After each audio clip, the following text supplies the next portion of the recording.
Chapter 115. Theme title? Chu Luiyue was confused. You don't know about this? Every year at the end of August, there will be a fiend title in Wanling Mountain. Countless fiends will fight to go there, and many of them are mid-stage fiends. If you're lucky, there will be high-level fiends. This is a great opportunity to hunt fiends, so the elders from the academy will lead the team there every year. The students are free to form teams. After entering Wanling Mountain, everyone will move in groups. The level of fiends you can hunt will depend on your own abilities. Mu Hongyu explained. Chu Luiyue suddenly understood. The original owner seemed to have a vague impression of this because the crown prince, Rong Jin, personally hunted a 4th-grade fiend, a red-eyed fire leopard, during the fiend title a year ago. When this matter spread, Rong Jin was in the limelight for a while. Everyone knew that the crown prince was very powerful, and could even hunt such a ferocious beast personally. One had to know that 1st-grade to 3rd-grade fiends were considered low-level fiends. 4th-grade to 6th-grade fiends were intermediate-level fiends. As for the legendary 9th-grade fiends, they were considered high-level fiends that only existed in rumors. Even though a 4th-grade fiend was only 1 grade higher than a 3rd-grade fiend, the difference was like night and day. However, Chu Luiyue had been busy cultivating these few days, so she did not pay much attention to this matter. Mu Hongyu told her this. You want to team up with me? Asked Chu Luiyue. Yes. Mu Hongyu didn't hide anything and nodded graciously. You're the top warrior and a Xian master. You're considered one of the most capable students in our batch. Who else can I look for but you? But don't worry, I won't drag you down. I should be able to break through and become a stage 4 warrior in half a month. Chu Luiyue was not worried about this. During the previous midterm assessment, Mu Hongyu lost to Gu Mifeng and came in 3rd place. With this kind of ability, she was definitely considered an expert. Sure, let's move together then. Mu Hongyu invited him so warmly that he had no reason to refuse. The fact that Chu Luiyue agreed so readily surprised Mu Hongyu. You really agreed? That's right. What's wrong with that? That's not it. It's just that those Xian masters have always looked down on us martial artists. We also don't like them, so we rarely team up with them. You're considered a member of the Xian cultivator team now. Won't they criticize you if you team up with me like this? Mu Hongyu asked hesitantly. Chu Luiyue could not help but laugh. This kind of struggle was really childish. In a world where strength reigns supreme, why would they care about such things? It's fine. Mu Hongyu smiled when she saw how confident she was. Her almond-shaped eyes were bright and dazzling. Good. It's settled then. Hey, if you have other people who want to team up with you, you can also pull them over. 5 people in a group, we still need 3 more people. Chu Luiyue thought for a moment. It's up to you. She was not very familiar with these people, so she might as well leave it to Mu Hongyu. When Mu Hongyu heard this, she immediately felt that Chu Luiyue trusted her a lot and had a better impression of her. Okay. There was a meditation class in the afternoon. When Chu Luiyue went over, she saw Gu Mingzhu standing outside the door. Seeing her walk over, Gu Mingzhu's expression instantly darkened. Chu Luiyue walked over unhurriedly. Second Miss Gu, did you bring those 2 Xian formation diagrams today? Gu Mingzhu's expression turned even uglier. She took out 2 Xian formation diagrams from her sleeves and threw them at Chu Luiyue. Isn't it just Xian formation diagrams? What's there to rush? I'll give them to you. Chu Luiyue caught the items lightly and opened them to take a look. After confirming that they were level 5 Xian formation diagrams, she curled her lips and said with a smile.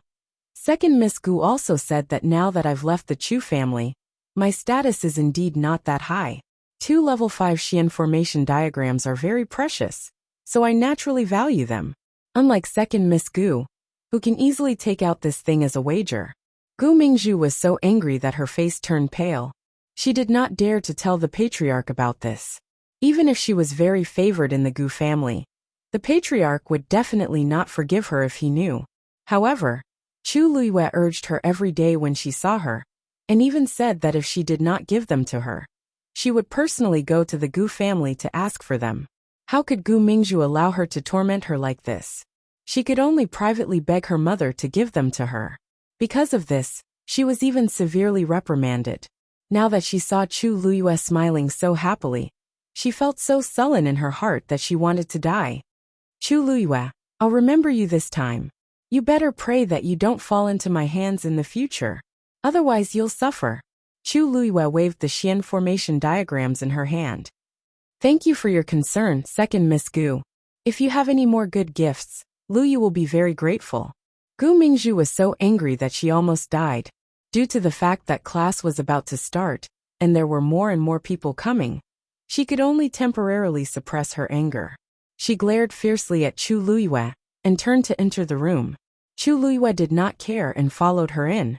Everyone in the room was in groups of 3 to 5, and seemed to be discussing something.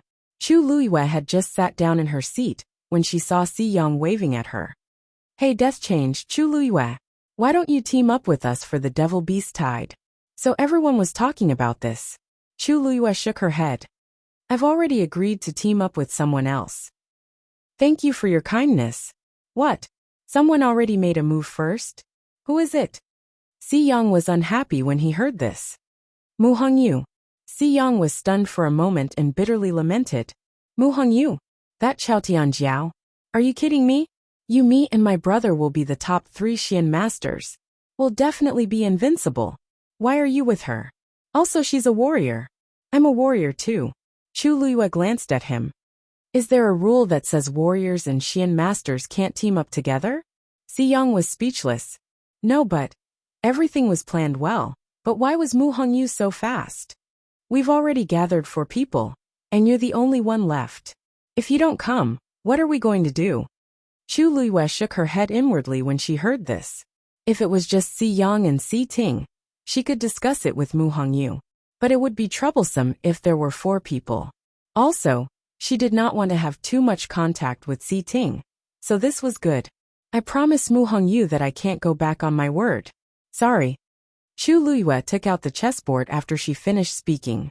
It was obvious that she had no intention of continuing the conversation.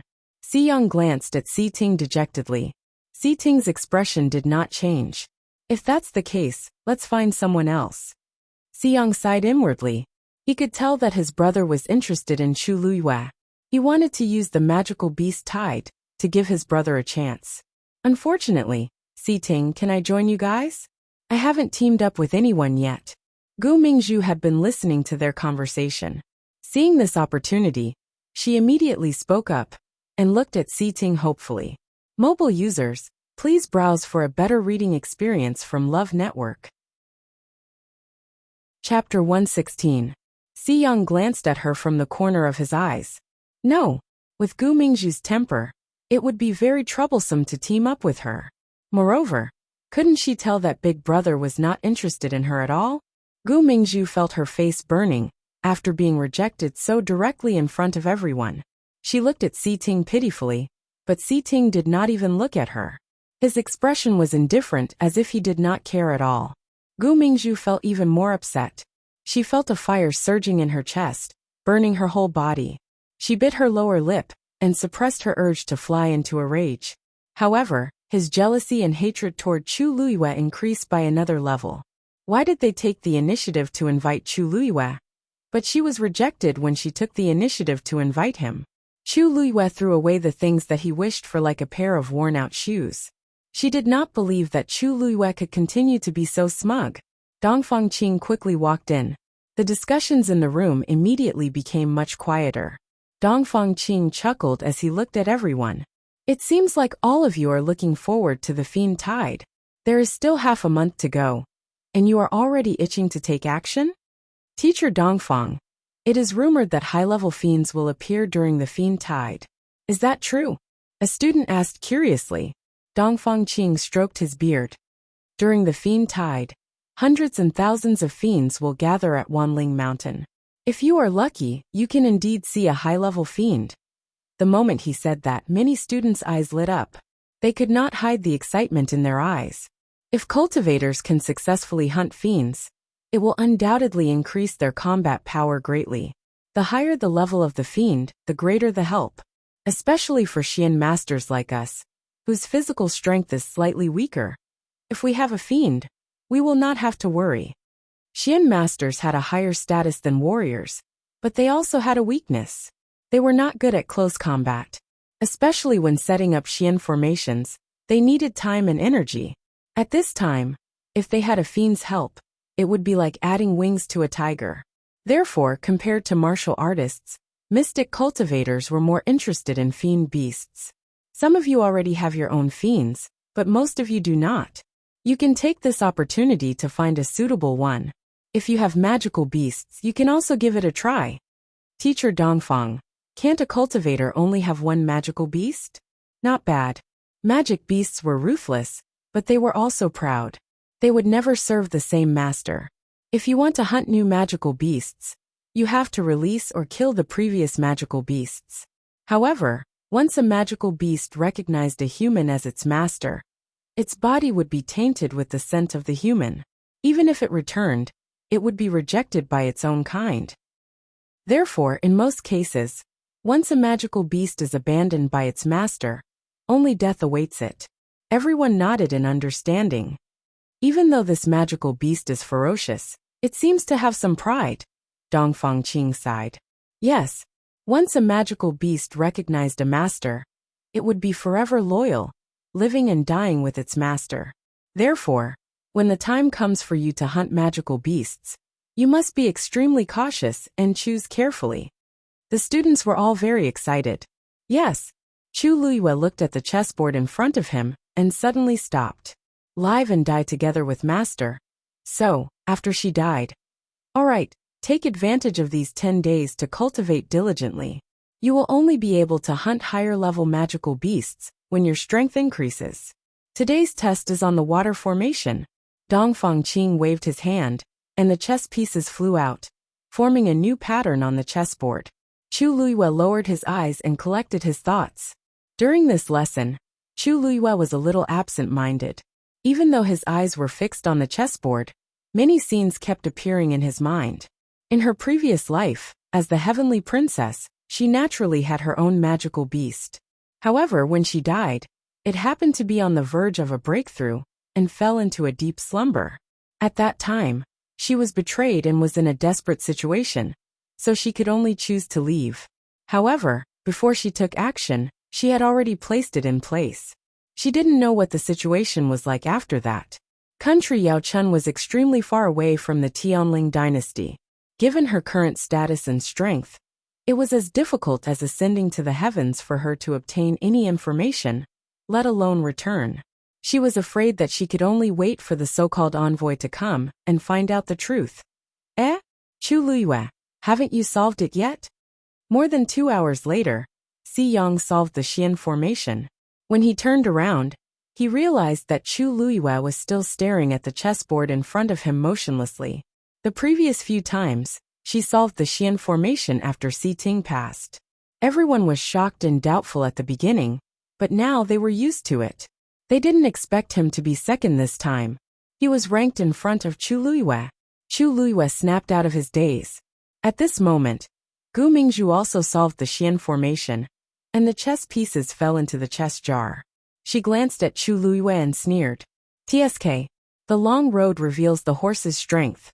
Whether you are really capable or not, you will know in time. Chu Luiyue couldn't be bothered with her sarcastic attitude. He lowered his head and finally started to place his chess pieces. Her movements were very fast and smooth, as if she didn't need to think at all. After a few steps, the Xian formation was solved. Then, without looking at the surprised looks of the people around her, she stood up. Miss Dongfang, can I leave after class? Yes, of course. Tomorrow is a holiday, so you can go home earlier today. Dongfang Qing could also tell that something was wrong with Chu Luiyue, so he quickly agreed. Chu Luiyue thanked him and left. Gu Mingzhu said coldly, "What is there to be proud of?" Si Ting raised his eyes to take a look, but all he saw was the corner of her clothes fluttering away. What is wrong with her? In his impression, Chu Luiyue was always calm and composed, as if nothing could shake her. To be able to cut ties with the Chu family so easily and establish her own family, Chu Luiyue was definitely more powerful than she looked. This was the first time he saw her lose her composure. Si Ting turned around and looked at the chessboard that was already set up. He frowned slightly. If he remembered correctly, Chu Luyue seemed to have only taken one look and placed a chess piece. Tianlu Academy had a holiday once every 5 days. Chu Luyue packed up and went home. Chu Ning was not back yet, so Chu Luyue had dinner by herself and rested in her room. Just as she lay down on the wooden chair, a strange sound came from outside the window. Chu Luyue looked over and saw a huge white head pushing open the window and peeking in. A pair of icy blue eyes stared straight at her. It was Shueshue.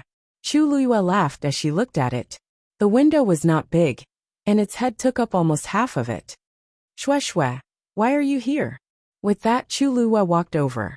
Shueshue put its paws on her hand and looked at her pitifully.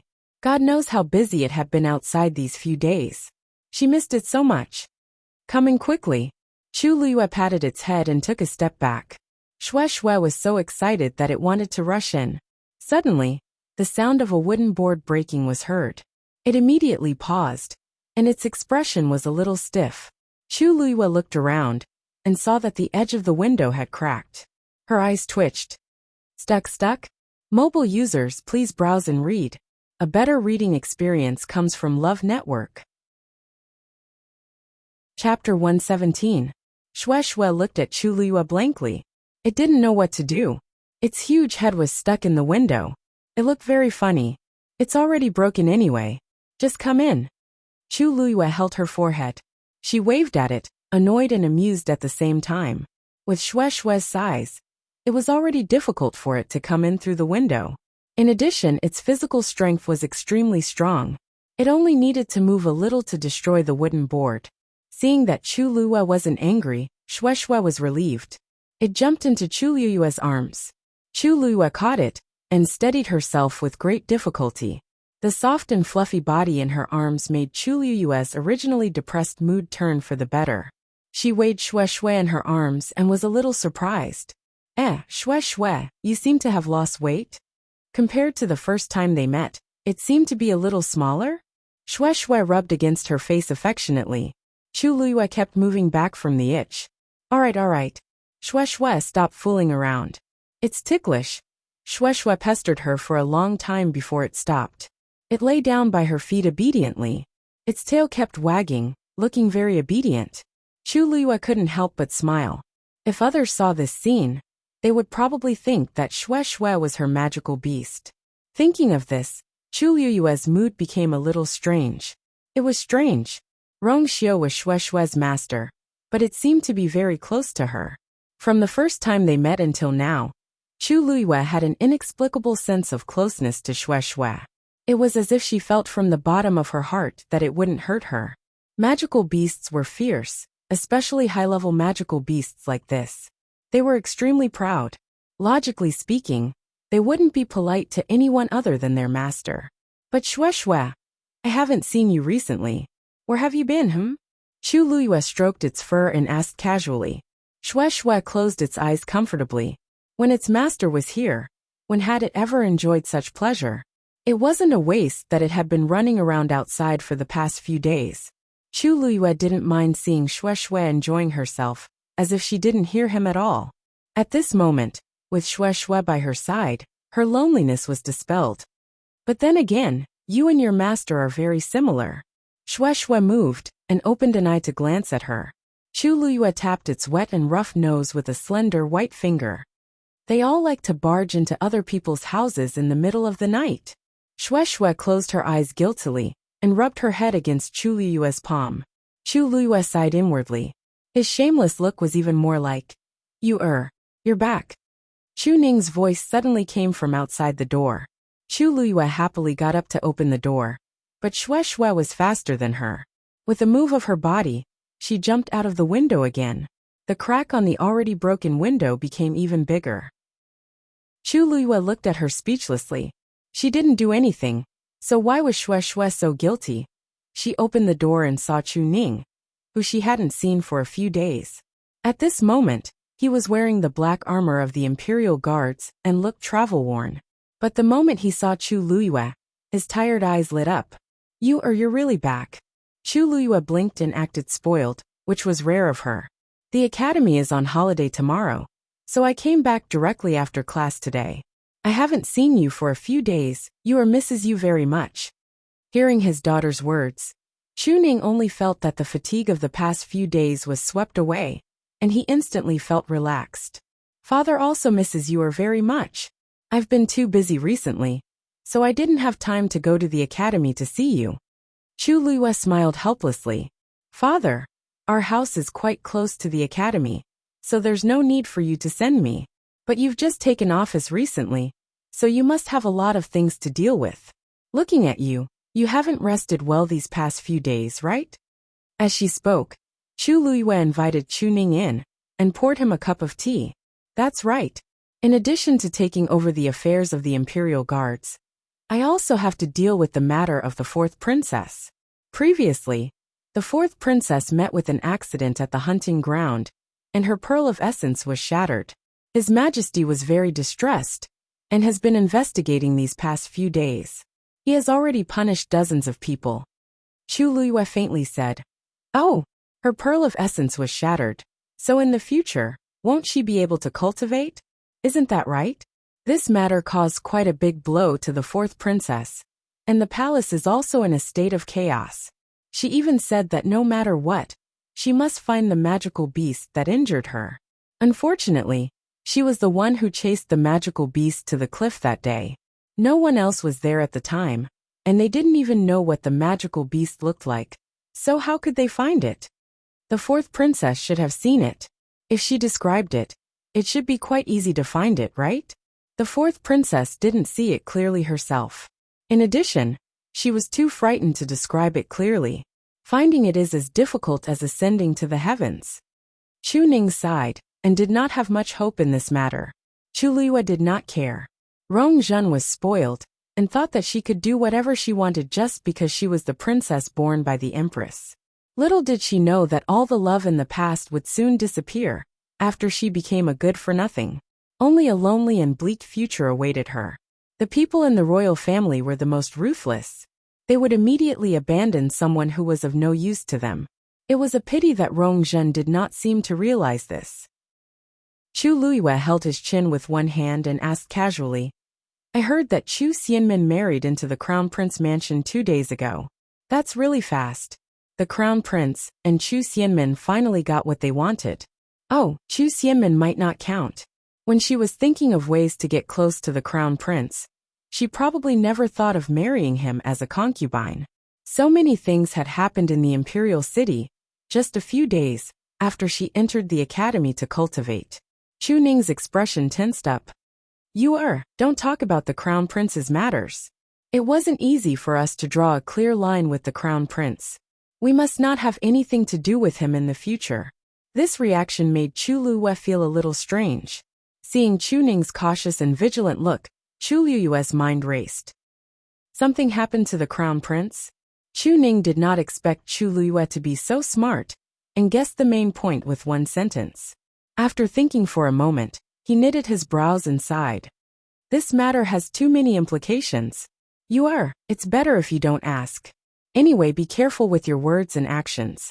After being called over by Emperor Jiawen and learning about the matter, he was so shocked that he broke out in a cold sweat.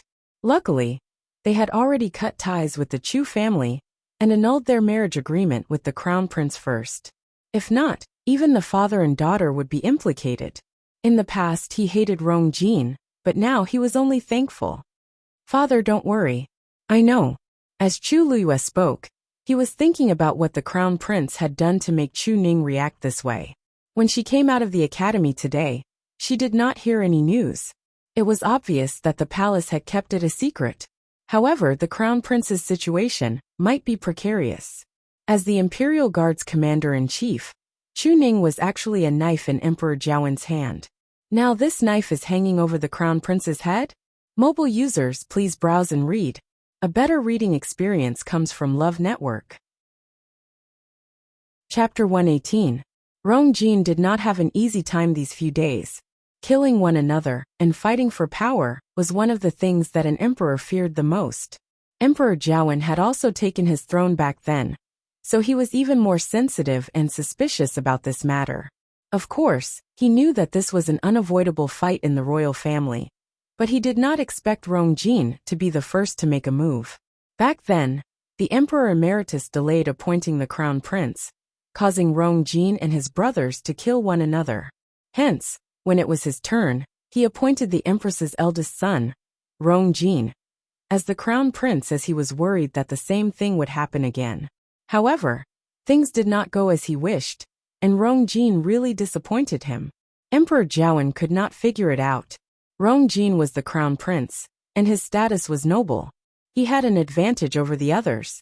As long as the others did not rebel, this position would be his in the future. But why couldn't he keep it in? Emperor Zhaowen did not publicize this matter, and ordered for the news to be sealed. Nobody was to leak it. Then, he ordered Rongjin to reflect on his mistakes in the residence, and took away his right to supervise the 6 departments. Rongjin sent the memorials that were sent to Crown Prince Mansion back to the palace overnight, and placed them on the table in the Imperial study. Rongjin knew that his father did not trust him anymore. Compared to everything else, this was his greatest loss. If his father still could not trust him in the future, then, Rongjin did not dare to think too much, as he knew that he was in the wrong. He could only try his best to admit his mistake, and express his attitude in hopes of reducing his father's anger. This was the biggest loss he had suffered ever since he became the crown prince. But he could not take revenge on the initiator. Rongjin felt very aggrieved, but he did not dare to vent. His father must be secretly watching him now, so what could he do? After much thought, he could only lock himself in the study, and not come out for 2 days. On the morning of the 3rd day, Chu Xianmin brought soup over as usual. As expected, she could not even enter the door. Chu Xianmin could not keep her face straight. On the first day she married into Crown Prince Mansion, the Crown Prince was summoned to the palace overnight by His Majesty. After he came back, he went straight to the study, and she could not even see him. In the past 3 days, the servants in the residence had said many nasty things. Many people saw that she was not favored, so their attitude was very presumptuous. Today, she had to fight for herself no matter what. However, Chu Xianmin knew that it would not do her any good if she forced her way in. Therefore, she suppressed the humiliation in her heart, and spoke to the tightly shut door. "Your Highness, Chuanbei snow pear soup is here for you. Drink some when you have time. Don't tire yourself out." In addition, Minmin has a request.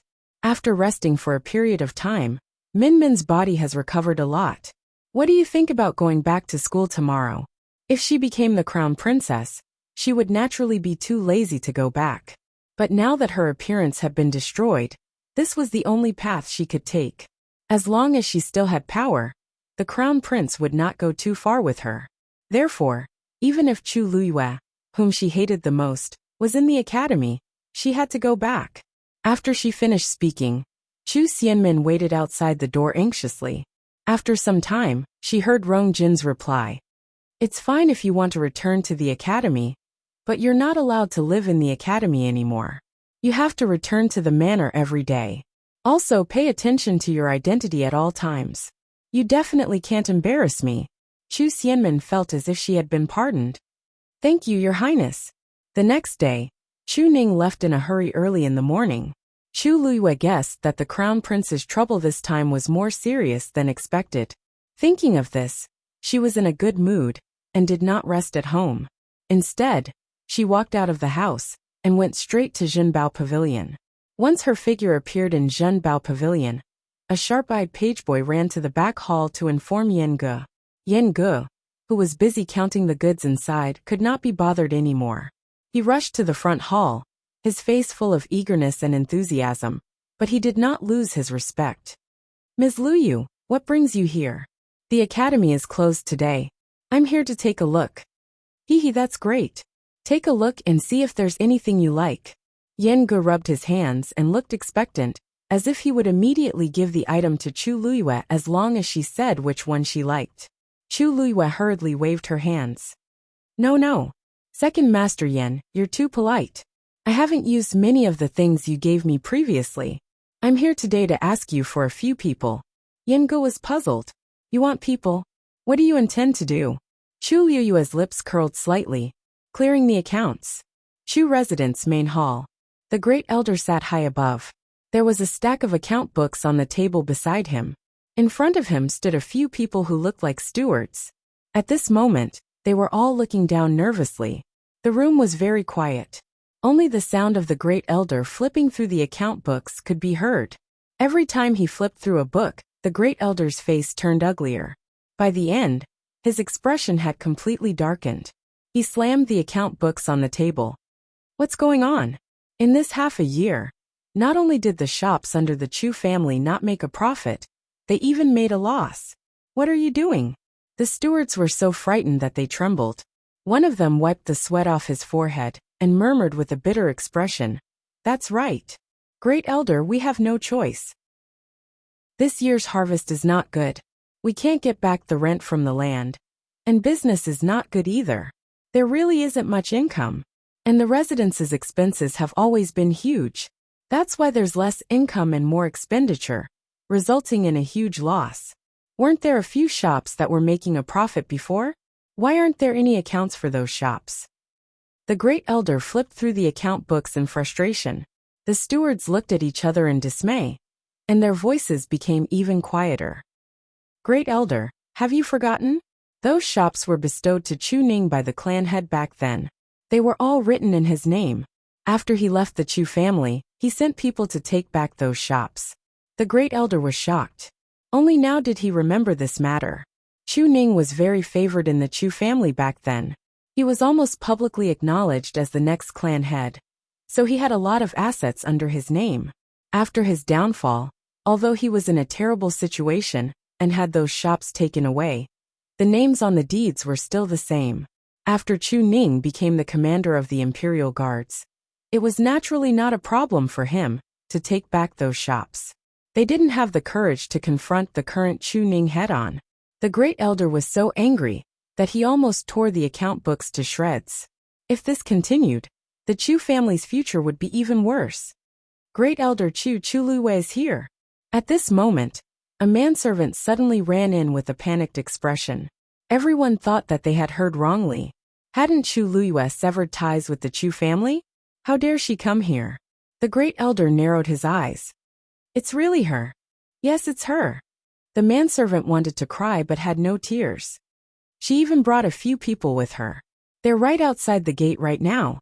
She really ate a bear's heart and leopard's guts. The great elder slammed the table and stood up. She actually has the face to come to our Chu family again.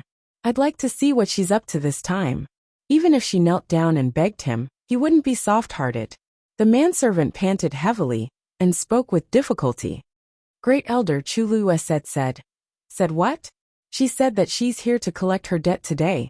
Love Network provided a better reading experience. Chapter 119. She wants to settle the debt? The first elder was so angry that he laughed. Why would she want to settle the debt? The servant took a step back in fear. She said that you haven't given her the family property that you promised to give her when you signed the separation agreement. Also, she wants to take away the dowry that her mother brought with her today. The first elder's heart skipped a beat. He had almost forgotten about this matter. That day, he was nearly driven mad by Chu Luiyue. He didn't even check the amount carefully before signing the agreement. Now that he thought about it, it was a huge sum of money. Just the dowry that Chu Luiyue's mother brought with her back then was already extremely generous. If he were to return it all to Chu Luiyue, it would be no different from causing a huge loss to the Chu clan. The first elder paced around in frustration. He glanced at the scattered account books on the table, and his mood worsened. The Chu clan was currently struggling to make ends meet. If they were to take out this sum of money, it would only make things worse. How could Chu Luiyue be so thick-skinned as to come knocking on our door to ask for it? First elder, you should hurry up and take a look. Chu Luiyue said that if they don't get the money today, they won't leave. Right now they've already blocked the entrance. It's useless. The first elder cursed angrily as he strode out of the room. Could a mere Chu Luiyue really tear down the Chu clan? The first elder rushed to the entrance, and when he saw the scene before him, he nearly fainted from anger. Chu Luiyue was standing in front of the main entrance, and there were already quite a few people gathered around her to watch the commotion.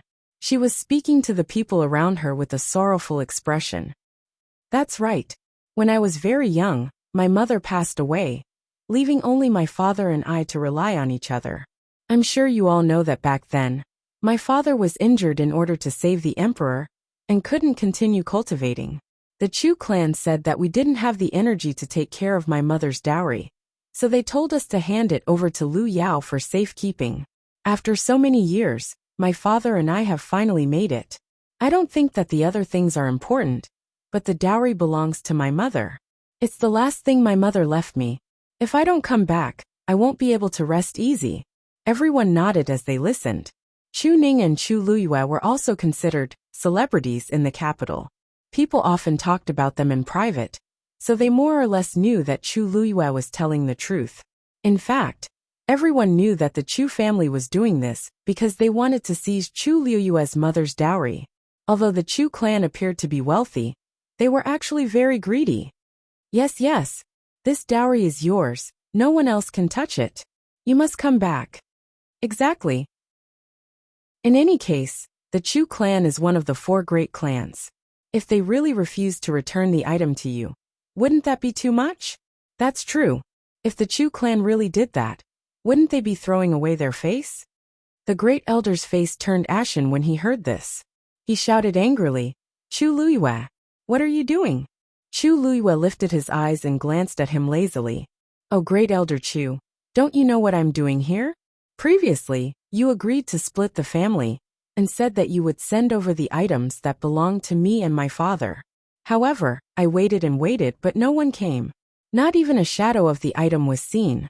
I thought that you probably have a lot of things to do, so you don't have time to deal with these small matters. That's why I specially brought people over this time. Chu Luyue raised his hand and pointed at the people behind him. These 2 are the stewards of Zhenbao Pavilion. They are the best at checking accounts. In a while they will help you count the items. There will be no mistakes. These 4 are the servants of Zhenbao Pavilion. They are very strong, and can help move the items away. There's no need to trouble your Chu clan. Great Elder Chu, what do you think? The Great Elder was so angry that he couldn't speak. This Chu Luyue actually planned everything. This time, he brought people to block the door with the intention of taking away all the items. It seemed that if he didn't agree, he would directly rob them. You impudent! This is the Chu clan, not a place where you can behave atrociously. Chu Luyue replied with a question. How am I impudent? I'm only here to take back what belongs to me and my father. Can I do that? Or is Great Elder Chu planning to go back on his word? There were many witnesses last time and this time. It's not very good for you to do this, is it? The smile on his face faded a little. Of course I know that this is the Chu clan. If you didn't keep your promise, why would I come here? I'm afraid that if I come here too many times, it will dirty my eyes. Chu Luyue, how can you say that? Lu Yao, who had rushed over after hearing the news, immediately reprimanded him. A trace of resentment flashed through her eyes. Looking at this face now, he couldn't help but think of his daughter's disfigured appearance, and that despicable wedding. Although you have no relationship with the Chu clan now, everyone here is still your elder. Have you lost your manners after leaving the Chu clan? Lu Yao still had a shred of rationality left. She didn't curse out loud. She knew that with so many people watching, it was better to use a soft approach. However, Chu Luyue didn't fall for her trick. He couldn't even be bothered to brush her off. Lu Yao, it's good that you're here. My mother's dowry is with you. Even if you want to check it, this period of time is enough for you to sort it out. Since I've personally come here today, then return them all to me. Or, are you unwilling to hand it over? In front of so many people, Lu Yao naturally couldn't deny it. She could only force a smile. How is that possible? Not to mention the Chu clan's wealth, even I, Lu Yao, was born in the Lu clan. How could I be interested in your things? That's good. Chu Luyue interrupted her, and took out a list from his sleeve. This is the list of dowry my mother brought with her when she married into the Chu clan. Later, I'll hand it over to Steward Wu and Steward Zhang to check. These are the last things my mother left behind. If even half of it is missing, I won't let this matter rest. As he spoke, Chu Luyue passed the list to the 2 people behind him. Lu Yao was dumbfounded. That list was something from more than 10 years ago. How could Chuluiwa have it? She felt like something was stuck in her throat.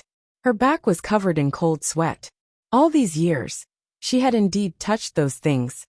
She originally thought that Chu Ning and Chuluiwa would never have a chance to make a name for themselves in this lifetime. Naturally, she planned to take those things for herself. Who would have thought that they would one day make a comeback? Now, she actually wanted to check carefully. What should she do? Chuluiwa saw her expression.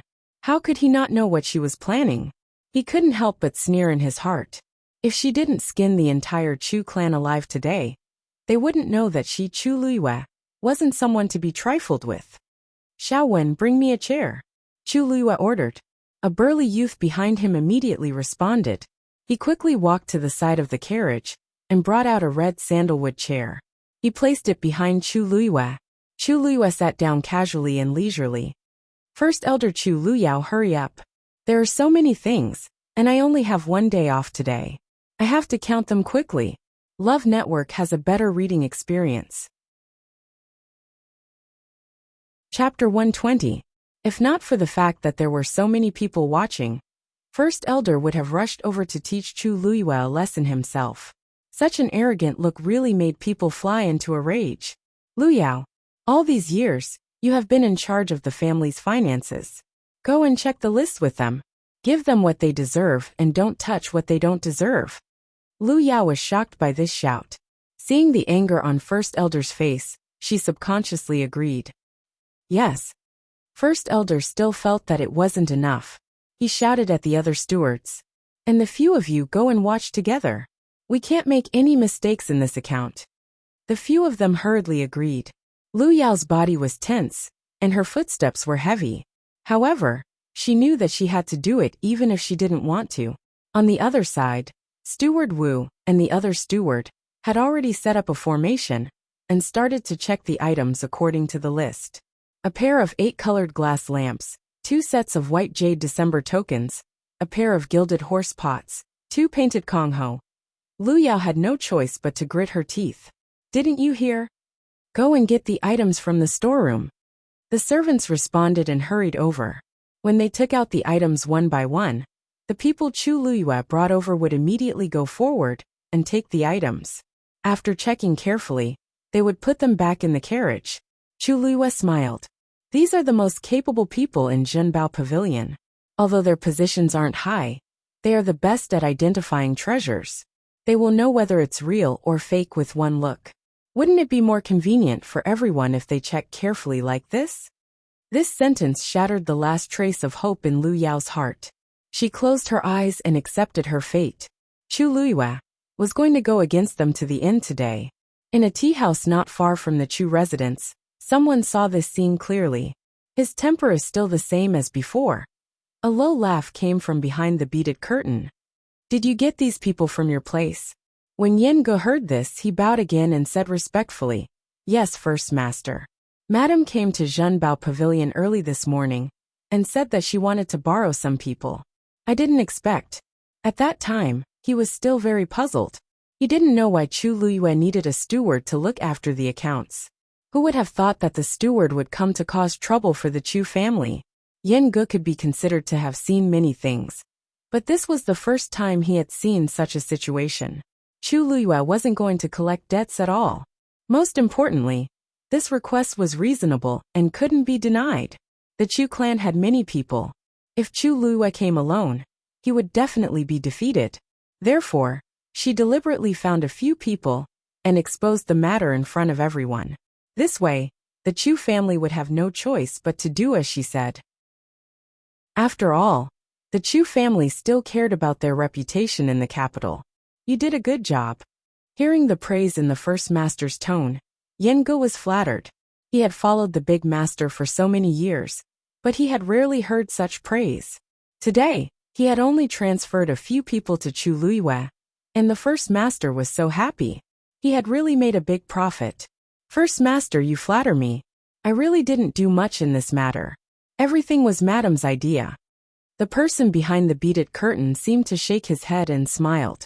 Naturally, only she could think of such an idea, and only she could do it in the most straightforward way.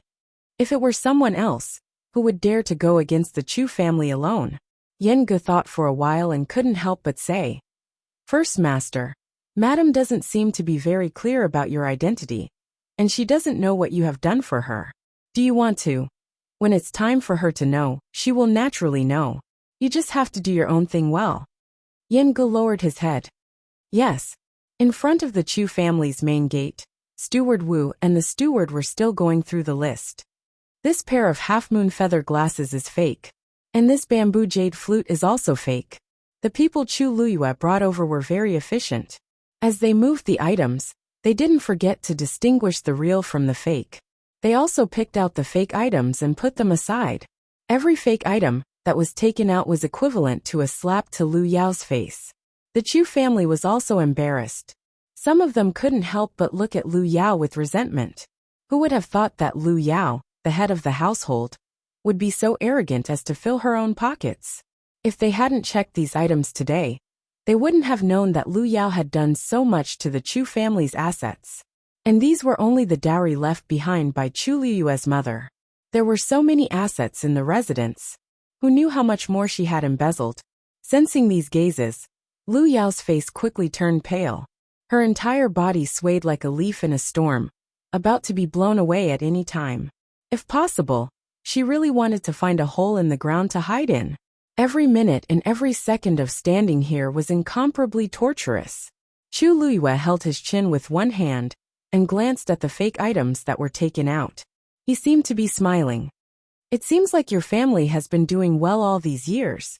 I was wondering why Chu Xianmin was so generous to spend 200,000 silver taels for a random set of jewelry. Red chalcedony items aren't something that ordinary people can afford." Lu Yao wanted to tear Chu Liyue's mouth apart. Chu Liyue clearly set a trap for Minmin, yet she still had the cheek to say it. She even twisted the truth. But before she could speak, she felt the surrounding Chu family members' gazes become even more resentful. Her heart sank. She knew that they had already believed Chu Liyue's words. So many fake items were taken out. How could they still believe her? Even if Chu Liyue didn't say anything, they would probably want to take her life right now. Time passed slowly. Chu Liyue was very relaxed as he sat on the chair and watched. In between, shopkeeper Wu even specially served her tea and exquisite snacks, so that she wouldn't starve. Chu Liyue followed all the good advice. Instead of saying that she was here to ask for money, she might as well say that she was here to take her life. It wasn't until noon that the list of dowries was taken care of. After that, Chu Liyue requested to split the assets according to the contract that day and forcefully took away a lot of silver taels from the Chu family. When the silver taels were moved onto the horse carriage, even the strong-willed first elder couldn't help but feel heartache. The few managers looked at it and felt even more heartache when they thought of the messy account books. The surrounding crowd was already stunned when they saw so many treasures. "I didn't expect Chu Liyue's mother to bring such a generous dowry when she married into the Chu family." Rumor has it that Chu Liyue and Chu Ning had a hard time in the Chu family. Sometimes their food and clothes couldn't even compare to the servants. Selling some of these treasures should be enough for them to survive, right? Chu Ning and his wife are deeply in love. I think he's unwilling to sell them. Besides, these things are in someone else's possession. I'm afraid he hasn't seen them before, let alone sell them. That's true. The Chu family really spent a lot of money this time. The horse carriage made several trips and finally took away all the treasures. In front of the door, there were only the fake goods that were kicked out. It was especially awkward. Chu Liyue stood up and lazily rubbed her shoulders. She was really tired after sitting for so long. "All right, that's all for today." First Elder Chu's eyelids twitched. What did she mean? She's coming again? Chu Liyue seemed to have seen through his thoughts and waved her hand casually. "Don't worry, I won't be coming again. However, shopkeeper Wu has already taken note of these fake goods. Please make up for it in the future. You can send it to my house, or I'll send someone to pick it up." First Elder couldn't hide his anger and looked at Lu Yao. "This is what you've done in the past few years, as the head of the family. You'll have to fill this hole yourself." Lu Yao's body swayed. Chu Liyue smiled meaningfully. "Why are you angry, First Elder Chu? It's just some small things. Even if the Chu family doesn't want to take them, the Lu family's wealth is comparable to that of a country. Isn't this a piece of cake? Don't you think so, Lu Yao? The best reading experience came from the Love Network. Chapter 121. Lu Yao could not say anything. She was just a concubine's daughter in the Lu family, and did not have a high status. She thought that their lives would be much better after Chu Xianmin became the crown princess. Who would have thought that things would turn out this way? Chu Luiyue turned around. Let's go. First elder suppressed the anger in his heart. Close the door. When everyone in the Chu family returned to the residence, he took a deep breath and shouted, Go! Inform all the elders in the Chu family. Tell them to come to the main hall. I think it's time to settle the score with the Chu family today. After he finished speaking, he did not forget to look at Lu Yao, who was in a daze. Especially Chu Yan. Get him here as well. Yes. Lu Yao's legs turned to jelly as she knelt on the ground. Her face was as pale as a ghost. At Tianlu Academy. Have you heard? Chu Luiyue went to the Chu family to cause trouble again yesterday. The entire Chu family is in a mess now. Why did I hear that Chu Luiyue only went to take back the things that belonged to her and her father, including her mother's dowry? Logically speaking, this shouldn't be a big deal, right? Yeah, it's nothing. The Chu family doesn't think so. Do you know how many treasures and silver Chu Luiyue took from the Chu family yesterday? She took away a layer of the Chu family's flesh. If you ask me, this Chu Luiyue is really ruthless. After all, the Chu family gave birth to her and raised her. Now that she has made a name for herself, she turned her back on them, and even took away so many things from the Chu family. The Chu family's status, as one of the 4 major families, was already precarious. I'm afraid that this is one disaster after another. It's better not to provoke such a person. The students, who had rested for the day, returned to the academy today. They formed groups of 3 to 5, and discussed animatedly. This farce had caused too much of a commotion. It was hard for them not to know. What are you talking about? A crisp female voice rang out, interrupting their whispers. They turned around and saw Mu Hongyu. Seeing that it was her, most of them were fearful. Mu Hongyu's temper was fierce and she had strength. She was really difficult to deal with. Most importantly, she had a powerful background. She was the only daughter of Lord Ping Jiang, the true Princess Yongping. Even though she wasn't a princess, her status was equally noble. Why aren't you saying anything? Weren't you guys talking happily just now? Mu Hongyu stepped forward and swept her eyes over the crowd with interest. Although she was smiling, everyone could hear the threat in her tone. Haha, Hongyu, we were just chatting in private. We didn't say anything. That's right. Mu Hongyu crossed her arms and raised her chin. Her voice was crisp. I heard everything you said just now very clearly. Let me tell you, Chu Luiyue is Mu Hongyu's friend. If I hear anyone bad-mouthing her again, don't blame me for being rude. It was quiet all around. Everyone looked at each other. They didn't expect Mu Hongyu to say something like that. Friend? When did she become friends with Chu Luiyue? Chu Luiyue, who had just walked over, happened to hear what she said. She stopped in her tracks and looked at Mu Hongyu, who was not far away in surprise. Actually, they had only spoken twice, but Mu Hongyu was willing to stand up for her. Chu Luiyue's heart felt like it was being rubbed by something. Hongyu. Mu Hongyu finally saw Chu Luiyue behind the crowd. The cold expression on her face faded, and she waved at her with her almond-shaped eyes. Luyu. Chu Luiyue walked over, and didn't seem to notice the awkward atmosphere. She smiled and said, Why are you standing here? Aren't you about to break through? You should hurry up and cultivate in Juyo Tower. Mu Hongyu snorted. They're talking bad about you. Chu Luiyue shook her head and smiled nonchalantly. That's nothing. Don't worry about it. I just collected a debt yesterday, and I have a lot of money now. I'll bring you to Phoenix Restaurant for drinks another day. You didn't come the last time, right? Mu Hongyu got excited at the mention of Phoenix Restaurant. She hurried over to Chu Luiyue. Really? I really like their crystal prawn dumplings. But I can only go there once a month with my allowance. Chu Luiyue laughed. It seemed like Mu Hongyu was a foodie. Of course it's true. I'll treat you every day. But I have to wait until you break through first. Sure. Oh yes. I found a few more people to form a team for the magical beast tide. It's up to you. The two of them walked away. The rest of the crowd felt bored, and also dispersed. Lu Yu, are you really not angry at what those people said about you just now? When there was no one around, Mu Hongyu finally couldn't help but ask. Chu Luo laughed. What's there to be angry about? Since I dared to do it, I'm not afraid of being criticized. Besides, you saw it yourself. They only dared to talk behind my back. They didn't dare to say a word in front of me. If I had to teach everyone who scolded me a lesson, I would be busy to death. It's not worth it for those people. Mu Hongyu pursed her lips. The way you talk is very similar to my father. But I'm angry. If anyone makes me unhappy, I'll definitely get back at them. Mu Hongyu had a straightforward personality. She didn't beat around the bush, but she clearly wasn't someone who was willing to suffer losses. Chu Luiyue knew that it was useless to persuade her. Besides, she was helping him this time. Thus he smiled and changed the topic. You said you found a few more people? Who are they? Mu Hongyu stretched out her hand. Besides you and me, there are 3 more spots. Liao Zhongshu and Sin who have already agreed to join. Both of them aren't weak. One of them ranked 9th, and the other 7th in the midterm assessment. They have a good relationship with me. I can trust them. Oh right, there's also Gu Mingfeng. You should know that he's going to fight Chu Xianmin in the finals. Gu Mingfeng. Chu Luiyue was a little surprised.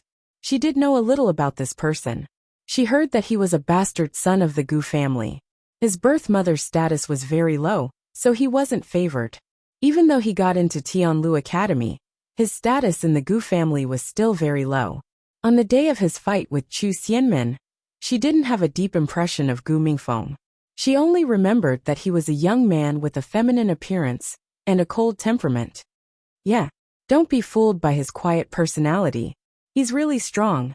I lost to him last time. It wasn't easy to get him to team up with me this time. He isn't going to team up with Gu Mingzhu. TSK, he doesn't even interact with Gu Mingzhu. How can they team up? Besides, Gu Mingzhu is very arrogant because she's a Xian master. Why would she team up with us? Mu Hongyu didn't think much of Gu Mingzhu. Chu Luiyue nodded. Mu Hongyu suddenly thought of something and asked. Oh right. By the way, do you know that Chu Xianmin is coming back today? Love Network provided a better reading experience. Chapter 122. Of course, Chu Xianmin would come back. Now that she was in such a miserable state, she could only rely on herself.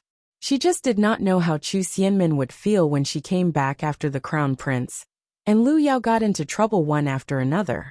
Minmin, why didn't you invite us to your wedding? We were all waiting to send you off and have a good time. A familiar voice suddenly came from the corner.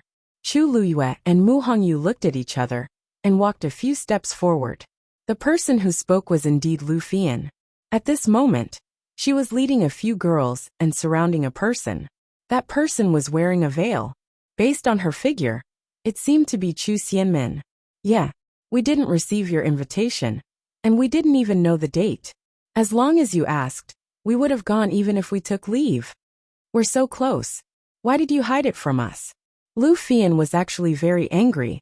She originally planned to go on the day Chu Xianmin married into the Crown Prince mansion, so that she could at least meet the Crown Prince. However, Chu Xianmin did not invite them at all. Without an invitation, they could not go at all. After missing such a great opportunity, Lu Fian could not help but suspect that Chu Xianmin did it on purpose to monopolize the Crown Prince. Even though she was still smiling when she spoke, her eyes were filled with dissatisfaction. There was too little time, and I didn't have time to do many things. That's why I neglected you. I didn't do it on purpose. Chu Xianmin clenched her teeth and said. She clearly knew what these people were thinking. They wanted to make a fool out of her. There was no way. Lu Fian purposely smiled. The Crown Prince has always liked you, and now he's even willing to let you go back to school. Minmin, you must be doing well in the Crown Prince mansion, right? Chu Xianmin reluctantly responded. I haven't been here for a few days. I have some things to look for my teacher, so I won't chat with you guys for now. Then, she walked around them and was about to leave. However, when she looked up, she happened to see the person she hated the most. Chu Luiyue. Chu Xianmin's heart suddenly burned with anger, and her fingernails dug deeply into her palms. If looks could kill, Chu Luiyue would have been covered in bruises. Mu Hongyu stared at her alertly. What do you want to do? However, Chu Xianmin did not say anything and walked past Chu Luiyue and Chu Xianmin. That's strange. If it was in the past, she definitely wouldn't have given up so easily. Why did her personality change after marrying into the crown prince's residence? Mu Hongyu murmured. Chu Luiyue looked at Chu Xianmin's departing figure thoughtfully and smiled. The best part is yet to come. Let's go. The imperial capital seemed to be as calm as ever, but some people had already sensed that something was wrong. Something seemed to have happened to the crown prince. The most obvious point was that the memorials that had previously been sent to the crown prince's residence were now sent to the palace. On the surface, Emperor Jiawen said that the crown prince was at the stage of breaking through, so he didn't want him to be distracted for the time being. But in reality, anyone with a discerning eye knew that this was taking back the crown prince's authority. Moreover, the crown prince had been in seclusion recently, refusing all invitations. Obviously, there was something fishy going on. However, the palace had sealed off all news, so the crowd had no way of finding out what exactly happened. They could only secretly guess and choose to wait and see. Some people, who were originally indecisive, started to plan for themselves and secretly took action. Third brother. What exactly is father planning to do? The crown prince sent someone to assassinate you, and the evidence is clear. Why did father just ask the crown prince to reflect on his mistakes in the residence? Even if he thinks highly of the crown prince, he can't just let this matter end so hastily, right? Rong Feng knitted his brows tightly and could not figure it out. After receiving seventh brother's big gift, he and Rong Jiu immediately understood. In the next few days, they worked together to gather more evidence, and Rong Jiu presented all of it to father for him to take a look. The crown prince can't deny it. But why is father letting it go so easily? Rong Jiu looked calm. The evidence can indeed deal a heavy blow to the crown prince, but it's still too naive to rely on this to bring him down. But we can't just let it end like this, right? Rong Feng anxiously stood up and paced back and forth. Although he didn't really do anything to you, third brother, he can't deny it to seventh brother. This matter is just putting the blame on you, third brother. How can father be so biased towards him? As an emperor, shouldn't he hate such things? Indeed. But you forgot one thing. Even though the crown prince will make father hate him for doing something to me, it's still considered a lucky hit. It's also because of this that his punishment was reduced by a lot. As Rong Jiu spoke, he mocked himself. Didn't father keep me in the imperial city for so long because he wanted to do the same? Now that the crown prince did it for him, it made him feel much more relaxed.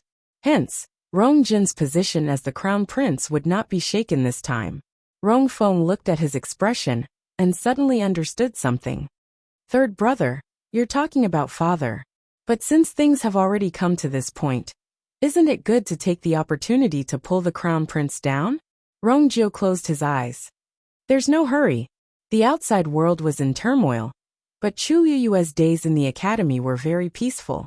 Soon, it was the end of August, and the fiend title was just around the corner. The atmosphere in the academy became lively, and excited discussions could be heard everywhere. The students also became more diligent in their cultivation. Chu Liyue could clearly feel that more people came to Juyo Tower. What she didn't know was that it was very difficult to earn time in Juyo Tower to cultivate. So many people couldn't bear to come every day. They would only come more often when they were about to break through, or when something big was about to happen. Chu Liyue originally wanted to break through to become a stage 2 warrior, but he failed again, so he decided not to think about it. When Chu Liyue returned to his residence at night, he saw a familiar figure once he entered the door. No, there were two figures, Rong Xiu and Xue Xue. Chu Liyue was a little surprised. Oh, Your Highness, you're so free today? During this period, Rong Xiu seemed to be very busy. Even though he came a few times in between, he mostly came in the middle of the night and left early in the morning. Sometimes she didn't even see him. She could only know that he was here when she smelled his faint, cold fragrance. Today was a rare day. Rong Xiu raised his eyebrows slightly, took out a box from his arms, and handed it over. Open it and take a look. Chu Luiyue took it over and lightly clicked on it. The box opened with a sound. A dagger was lying there quietly. She took off the black scabbard, and a cold light flashed across. This dagger is so sharp. Chu Luiyue was pleasantly surprised. She took a closer look and saw that there were two extremely thin, willow leaf-like flying daggers attached to it. With just one look, Chu Luiyue could feel the strong suppression contained in it. She looked up in surprise. This is. Those little things of yours are not presentable. I specially prepared a handy one for you. Chu Luiyue remembered that Rong Xiu seemed to have said something like that before. She thought that he was joking. She didn't expect that he was serious. Her heart skipped a beat. Your Highness has been leaving early and returning late recently. Is it related to this thing? Rong Xiu leaned closer, his eyes as deep as the starry night. His voice was low and teasing. Then, how will you repay you? How about giving yourself to me? He suddenly paused and looked down at the scabbard in front of his chest. Then I can give myself to you. Digression, today it's on the shelves. First come, first serve. Everyone accompanied Yuer all the way. Yuer was grateful. She didn't say much, only diligently updating. I hope that everyone can support me. Thank you. Mobile users, please browse and read. A better reading experience comes from Love Network. Chapter 123. Your Highness, it's better for you to make more practical requests. Chu Luiyue held onto the scabbard and used a little force, wanting to push him away. Rong Xiu knitted his brows slightly, but he didn't move back. Instead, he moved forward another inch. The two of them were already very close to each other, so they could smell each other's breaths. He openly displayed everything about himself in front of her, as if he didn't care about anything else. Chu Luiyue's figure was reflected in his deep eyes. Chu Luiyue was dazed for a moment. It was as if, even if she was holding a sharp blade in her hands, he would still come over without a care. Her daze caused her actions to be delayed for a moment. A dim light flashed across Rong Jin's eyes, and his thin lips gently curved up into an ambiguous arc. A faint sigh landed in Chu Luiyue's ears. How fierce! In the quiet and dark night, this sigh was like the spring wind that messed up the strings of a zither. It left an echo in Chu Luiyue's heart, and didn't go away for a long time. Her heart couldn't help but beat violently, as if something cunning had torn a hole in the stiff and cold wall in her heart and crawled in. She almost instinctively took a step back and avoided Rong Xiu's eyes. Your Highness, with your distinguished status, countless gentle and virtuous women will go to you as long as you wave your hand. I Chu Luiyue am fierce, ruthless, and cold-hearted. Your Highness, why are you wasting your time on me? Rong Xiu looked at her, and something seemed to be moving in his eyes. Finally, it turned into a light smile. But I can't see them. I only see you. What can I do? Chu Luiyue's heart tingled, and she couldn't help but look at him. The cold moonlight flowed in, and Rong Xiu's face was half lit and half dark. His brows were slightly knitted, as if he was very troubled. However, there was a hint of indulgence in his eyes and brows. Chu Luiyue didn't know how to respond to such a straightforward confession of love. The two of them quieted down, leaving only an ambiguous atmosphere brewing between them. It was as if even the wind at the end of summer had become gentle. Chu Luiyue had heard of confessions before. In her previous life, her status was noble, her strength was extraordinary, and there was no need to talk about her appearance. She had attracted the admiration of many young men. Logically speaking, she shouldn't feel anything if she were to encounter such a scene again. But Rong Xiu's words seemed to have an inexplicable power, which could always easily stir up her mood. Chu Luiyue lowered his eyes. Not to mention that Rong Xiu had saved her several times. Just the peach blossom hairpin on Rong Xiu's birthday, and the exquisite dagger today showed that he had put in a lot of effort. If it were any other woman, they would be moved by what he had done for her. It would be a lie to say that she didn't feel anything. But she had experienced the most unforgettable betrayal in the world. Now she couldn't easily give all her trust. Faced with Rong Xiu's kindness, her first reaction was not to accept it happily, but to escape. When Rongxiu approached her, there was a faint trace of fear in her heart. That fear came from the unforgettable pain in the depths of her memory, and she couldn't tell Rongxiu about this. Moreover, after her rebirth, the most important thing for her was revenge. If she was too close to Rongxiu, he would definitely be implicated. This was also unfair to Rongxiu. Countless thoughts flashed through her mind. In just a moment, Chu Luiyue looked up at Rongxiu again. Her expression was calm, her eyes were clear, and the corners of her mouth curved. Your Highness really knows how to joke.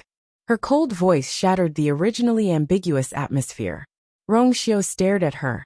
Both of them were smart people. There were some words that didn't need to be said. They already understood each other's meaning. Chu Luiyue waited for Rongxiu to turn and leave. Any man who had done so much for a woman, but was still rejected should not continue, right? Moreover, Rongxiu was of noble status. However, unexpectedly, Rongxiu didn't look angry or embarrassed at all, as if he didn't care about Chu Luiyue's words. Then he reached out and grasped the scabbard in front of his chest. Just tell me, do you like this gift? Chu Luiyue was stunned, but seeing Rongxiu's insistence, she could only nod. Your Highness' gift is always good. It's good that you like it. Rongxiu chuckled, then suddenly reached out and pinched her cheek. When I made this, I put in a lot of effort. Today, you have to accompany me to rest as a token of your gratitude. Chu Luiyue was shocked. This, you made it yourself? Because she was too surprised, she didn't have time to complain about Rongxiu pinching her cheek. Seeing the girl in front of him in a daze, Rongxiu's mood finally improved. He turned and walked upstairs. I'm very tired today. I'll tell you tomorrow. Chu Luiyue sneered in her heart. Why would he talk about this tomorrow? Your Highness, if you're willing to talk about it tomorrow, I'm afraid I won't have the chance to listen. Rongxiu stopped and looked back at her. Chu Luiyue also walked forward. When she reached him, she paused and raised her chin slightly. The academy will set off for Wanling Mountain tomorrow. We have to leave early in the morning, so you'd better tell it to yourself. After saying that, Chu Luiyue didn't look at Rongxiu's expression. She went upstairs, entered her room, and directly locked the door. Rongxiu only reacted when he heard the sound of the door being locked. He looked at the tightly shut door and raised his eyebrows. After a moment, he couldn't help but laugh. She was really as calculative as always. She refused to lose even a little. At this moment, Xue, who had been trying to reduce its presence, suddenly jumped from the first floor to the door of Chu Luiyue's room on the second floor. It scratched the door with its claws. No. Its claws were so sharp that it left a few neat scratch marks on the door. Seeing Xue like this, Rongxiu suddenly felt that it was embarrassing. After all, it was a high-level magical beast. How could it lose its composure when faced with such a small matter? How embarrassing was it to scratch here and there? Xue, what are you doing? Rongxiu lowered his voice and asked. Xue turned around to look at him. Its eyes were filled with grievance and indignation. Why else would she go to Wanling Mountain? Of course, it was to hunt magical beasts. Didn't Chu Luiyue like it? Why did she go out to find other wild dogs? No wild magical beasts. What was she doing with it? This was absolutely unacceptable. Xue couldn't care less about Rongxiu anymore. It turned around and scratched the door again. However, Rongxiu immediately understood from this look. Wait a minute. Tianlu Academy would indeed bring students to Wanling Mountain to train at this time every year. If he remembered correctly, they seemed to be forming their own teams. Then, who was she in the same team as? A crack finally appeared in Rongxiu's calm expression. Chu Luiyue had just entered Tianlu Academy, so she didn't know many people. The people she was most familiar with were probably the dozens of Xian masters. If she was in a team, she would be with these people. Could it be that fellow from the Sea family? Mobile users, please browse and read. A better reading experience comes from LoveWeb. Chapter 124. Wanling Mountain was a 2-day journey from the Imperial City. Tianlu Academy's teachers would bring the students who volunteered to go there for training. Some people wanted to hunt fiend beasts that they were satisfied with, while others wanted to use this rare opportunity to improve their skills. Fighting with fiend beasts could increase one's potential and unleash more power. Sometimes this could even help cultivators break through their own bottlenecks and advance to the next level. Thus, most of the students in the academy had signed up. Early in the morning, the students had already gathered at the first glimmer of light. The older students were fine, but most of the new students could not hide their excitement. I wonder if I can hunt a 4th grade fiend beast during this fiend tide. Haha, just you? Don't even think about it. Only the most talented and powerful people can hunt fiend beasts of that level. That might not be the case. Maybe I'll be lucky and encounter one. What's more, the people in our group aren't weak. If we join forces, there's a chance of success. I don't want to think too much. I just want to find a few powerful fiend beasts to fight with. Tisk, when you encounter a high-level fiend beast, you might not even have time to run. Ha ha ha ha ha. Everyone was discussing and teasing each other. They were obviously looking forward to this trip. Outside the lively crowd, a few people were exceptionally quiet. Why isn't Lu Yu here yet? It's almost time to leave. Mu Hongyu looked at the sky and was a little anxious. Yesterday, she had specially told Chu Luwa twice about today's departure time, and that she could not be late. Now that everyone had arrived, why was she still nowhere to be seen? Is she delayed by something? A tall and skinny young man beside Mu Hongyu asked. His skin was very white, and he looked very gentle. He spoke slower than the average person, but he sounded very gentle. This person was Liao Zhongshu. Mu Hongyu shook her head. What could be more important than the fiend tide now?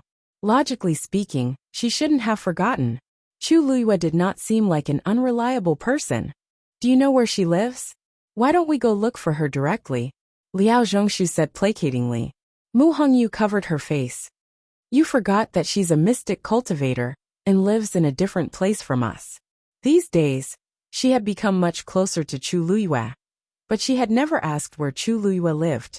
Liao Zhongshu fell silent for a moment. He had really neglected this. What's there to be troubled about?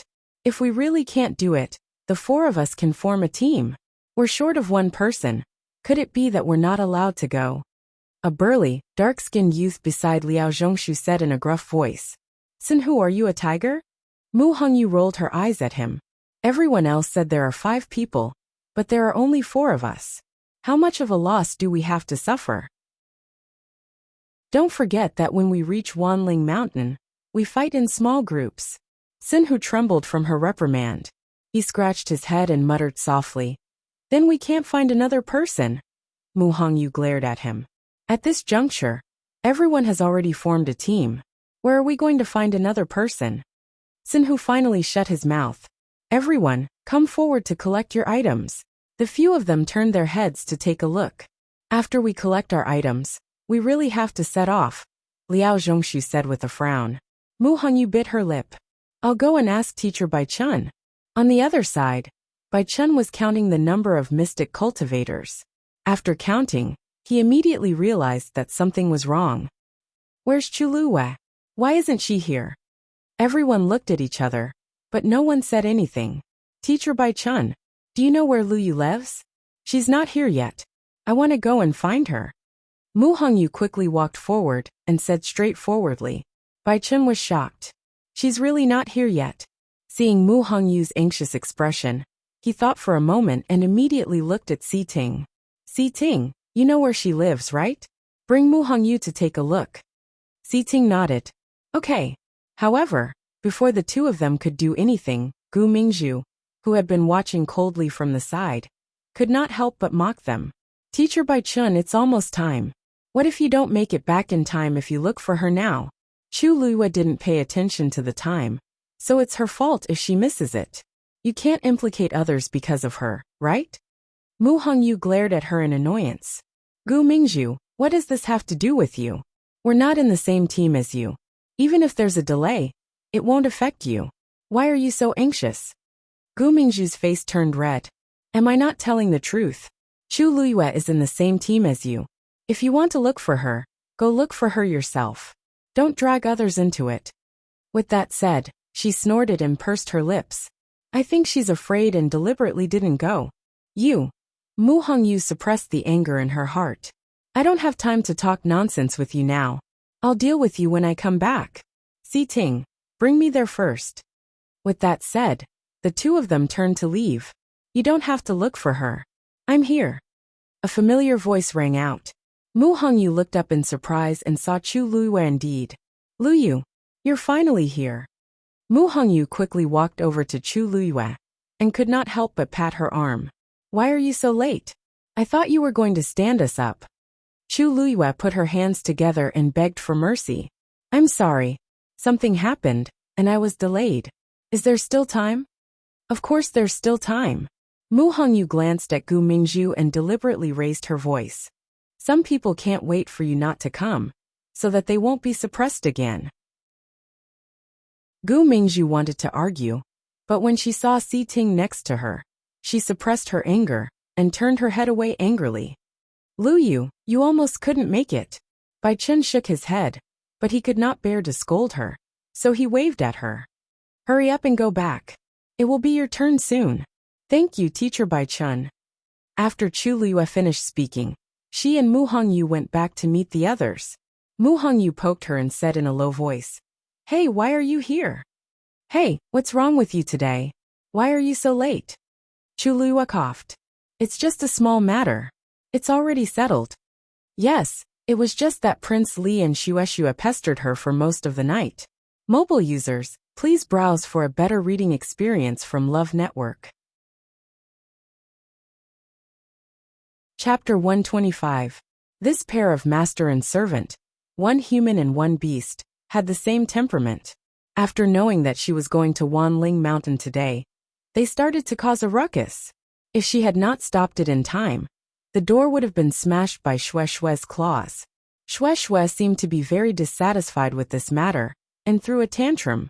Chu Luiyue spent a lot of effort to pacify it. As for Rong Xiu, Chu Luiyue's ears heated up, and she closed her eyes. How could there be such a shameless person in this world? Luyu, why are your ears red? Mu Hongyu asked curiously. Chu Luiyue immediately shook her head. It's nothing. I came in a hurry. Mu Hongyu nodded understandingly and wrinkled her nose. You know that we have to leave early in the morning. So why did you come so late? If you didn't make it, I wouldn't have let you off. Chu Luiyue assured her that it would not happen again. So Mu Hongyu was relieved. With Mu Hongyu's introduction, Chu Luiyue met Liao Zhongshu, Xin Hu and Gu Mingfeng. Just as Mu Hongyu had said, these people were all stage 3 warriors, especially Gu Mingfeng. His aura fluctuated, and there were signs of him breaking through. As the team leader, Mu Hongyu queued up to collect the items. This time, Sun Zhongyan was in charge of leading the team. Under him were a few elders and dozens of teachers. When all the teams had gathered, Sun Zhongyan, who was standing at the front, spoke. Students, I believe that everyone has been looking forward to this trip to Wanling Mountain. This time, I'll be the leader. Other than me, Tianlu Academy will send 3 elders to each be in charge of one batch. Under each elder, there will be 10 teachers, and each teacher will be in charge of 3 teams. There's a signal tube in the things I gave you. If you encounter any danger, just pull it. Chu Luiyue looked at the thumb-sized black tube in her hand. There were 2 lines at the bottom. Pulling one line means asking the teacher for help. If he was in a life-and-death situation, he would pull both strings. The Academy's elders will immediately locate your location and head over to rescue you. Sun Zhongyan's voice was thick and clear. Is everyone clear? Yes. Sun Zhongyan paused for a moment, his expression turning serious. The Thousand Spirit Mountain Range's terrain is steep. During the demonic beast tide, it's even more dangerous. The slightest carelessness could cost him his life. So, no matter how much you want to hunt a satisfactory magical beast, you must remember that safety comes first. Everyone responded in unison. This student will remember your teachings. Sun Zhongyan nodded in satisfaction. Set off. There were so many people, and none of them could fly. Naturally, they could only walk. Fortunately, the aptitudes of the students of the academy were excellent, and their progress was not slow. In addition, there were many people and the atmosphere was lively. It was a joyous journey. The topic of discussion was obviously related to Wanling Mountain and the magical beast tide. Some of the senior brothers and sisters who had been there would often talk about what had happened during the magical beast tide in the past 1 or 2 years, causing the freshmen to be even more curious. If only I had broken through to become a stage 4 warrior. Mu Hongyu muttered softly as she walked. She had been cultivating diligently during this period of time, and she was even close to breaking through. But for some reason she was still a little short. Originally, she had planned that if she could successfully break through, her strength would increase greatly. Then, she would be able to choose a better and more satisfactory magical beast during this magical beast tide. But now, it seemed that this was not going to work. Hongyu, you can't rush cultivation. Liao Zhongshu gently reminded her. Of course I know that. But who doesn't want to break through? Don't you want to? Liao Zhongshu did not argue with her, and only shook his head with a smile. Mu Hongyu sighed. Why can't I be like Lu Yu? Although I'm a stage 1 warrior, I have the strength of a stage 3 warrior. I might even be stronger. Chu Luyue smiled but did not say anything. She actually did not want to. Mu Hongyu looked at Gu Mingfeng again. Oh right, weren't you about to break through previously? Why haven't you done anything yet? Gu Mingfeng, who had been silent all this while, looked indifferent as he lightly said. It's probably not time yet. Chu Luyue looked at him again, and was in deep thought. Gu Mingfeng. Doesn't seem to be that simple. A somewhat cold gaze suddenly fell on her body. Chu Luyue's gaze moved slightly, and met Chu Xianmin's gaze that was about to retract. That pair of eyes still had hatred and resentment that had not faded away in time. Chu Xianmin did not expect Chu Luyue to be so sharp, and hurriedly turned her gaze away. This was a rare opportunity that she begged for from the crown prince. She had to make good use of it. Chu Luyue sneered in her heart. Chu Xianmin really did not give up on her evil intentions. Rong Jin did not come this time, which showed that the severity of the matter was far beyond her expectations. She just did not know what the situation in the Imperial City would be like when she returned. After 2 days of trekking, the crowd finally arrived at the foot of Wanling Mountain on the morning of the 3rd day. Looking up, the mountains were undulating. Some were steep while some were beautiful. The entire mountain was covered in lush greenery. It was truly beautiful. Standing here, Chu Luyue could already feel a subtle aura. Sun Zhongyan was still instructing the students bit by bit. The fiend title will appear in 2 days. Everyone, get ready to enter the mountain range. Remember, act according to your capabilities. You must not enter Wanling Mountain's hinterland. You must leave Wanling Mountain in 3 days. Yes, at the foot of the mountain, and in a different environment, the students' voices were much louder. Every team started to move separately, and quickly disappeared into the forest. Let's go too. Mu Hongyu's almond-shaped eyes were bright, and she was eager to try. Chu Luyue looked up. The towering mountain range was as quiet as a sleeping beast, making one feel uneasy. She took a deep breath, and suppressed the uneasiness in her heart. She followed Mu Hongyu, and the rest into the forest. Wanling Mountain was vast. Chu Luyue, and the rest quickly separated from the others. The surroundings gradually became quiet. Only the sound of their feet stepping on the thick layer of leaves could be heard. The leaves swayed with the wind, and the mottled sunlight shone down. After walking for 2 hours, Mu Hongyu finally could not help but ask, Master Dongfang, you said that the fiend tidal array is here. When the fiend tidal comes, fiends will appear in the periphery of the mountain range. We've been here for a while, but why haven't we seen a single fiend? Chu Luyue was about to speak when she suddenly felt a cold aura. Her expression turned stern as she looked in a certain direction. Come out. Mobile users, please browse and read. A better reading experience comes from Love Network. Chapter 126. Mu Hongyu and the rest were shocked, and they hurriedly looked over. However, there was no movement at all. In the quiet forest, everything was very calm. Mu Hongyu couldn't help but ask in a low voice. Lu Yu, did you sense wrongly? I don't feel the aura of a magical beast. Chu Luyue's expression didn't change, and his eyes were still fixed on that spot. If you don't come out, don't blame me for being rude. Mu Hongyu and the rest looked at each other. There were only trees around them. There wasn't even a tall bush. How could there be a magic beast hiding here? However, Chu Liyue didn't look like he was joking. The rest of them subconsciously kept quiet. A moment later, the fallen leaves in front of them suddenly moved. There's something. Mu Hongyu and the rest immediately became alert.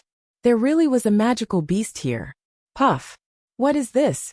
The few of them who were facing a great enemy were all stunned for a moment. Achoo! It's a little fox? Mu Hongyu blurted out. No, it's not a fox. It's a blood ferret. Chu Liyue heaved a sigh of relief. The rest of them were shocked. The rumored most useless third-grade magical beast, blood ferret? Puff. Puff. Puff. Puff. Puff. Chu Liyue nodded. A third-grade magical beast was not considered to be of a particularly low level. However, the blood ferret's body was small, and its attack power was not strong. Furthermore, it was too lively and active. It was not suitable to be a hunting magical beast. Such blood ferrets were usually kept as pets by the aristocratic families. Forget it then. The few of them were disappointed. They did not expect that the first demonic beast they encountered after entering Wanling Mountain would be a blood ferret. Chu Liyue nodded. None of them had any magical beasts, so they came with high hopes. However, blood ferrets were not suitable for hunting. They ignored him and turned around to leave. However, just as Chu Liyue was about to move, he suddenly stopped and lowered his head to look. At some point in time, the little thing had bitten the hem of her clothes and was looking at her eagerly. Chu Liyue was silent for a moment. They did not want to hunt the blood ferret, but it seemed like it wanted to go with them. Chu Liyue bent down and wanted to take it away. However, the little thing seemed to know her intention. It ran to the other side and bit her. The blood ferret was extremely fast. If Chu Liyue caught it with her bare hands, she would definitely not be able to catch it. Hence she did not move. Luyu, it seems to like you a lot. Mu Hongyu could not help but say with a curious look on her face. She had only heard of the blood ferret, but she had never seen one before. It looked quite cute. Chu Liyue also found it strange and said to the little thing, "Don't worry," she said to the blood ferret. "We don't intend to do anything to you. You'd better not follow us." After saying that, the blood ferret blinked blankly.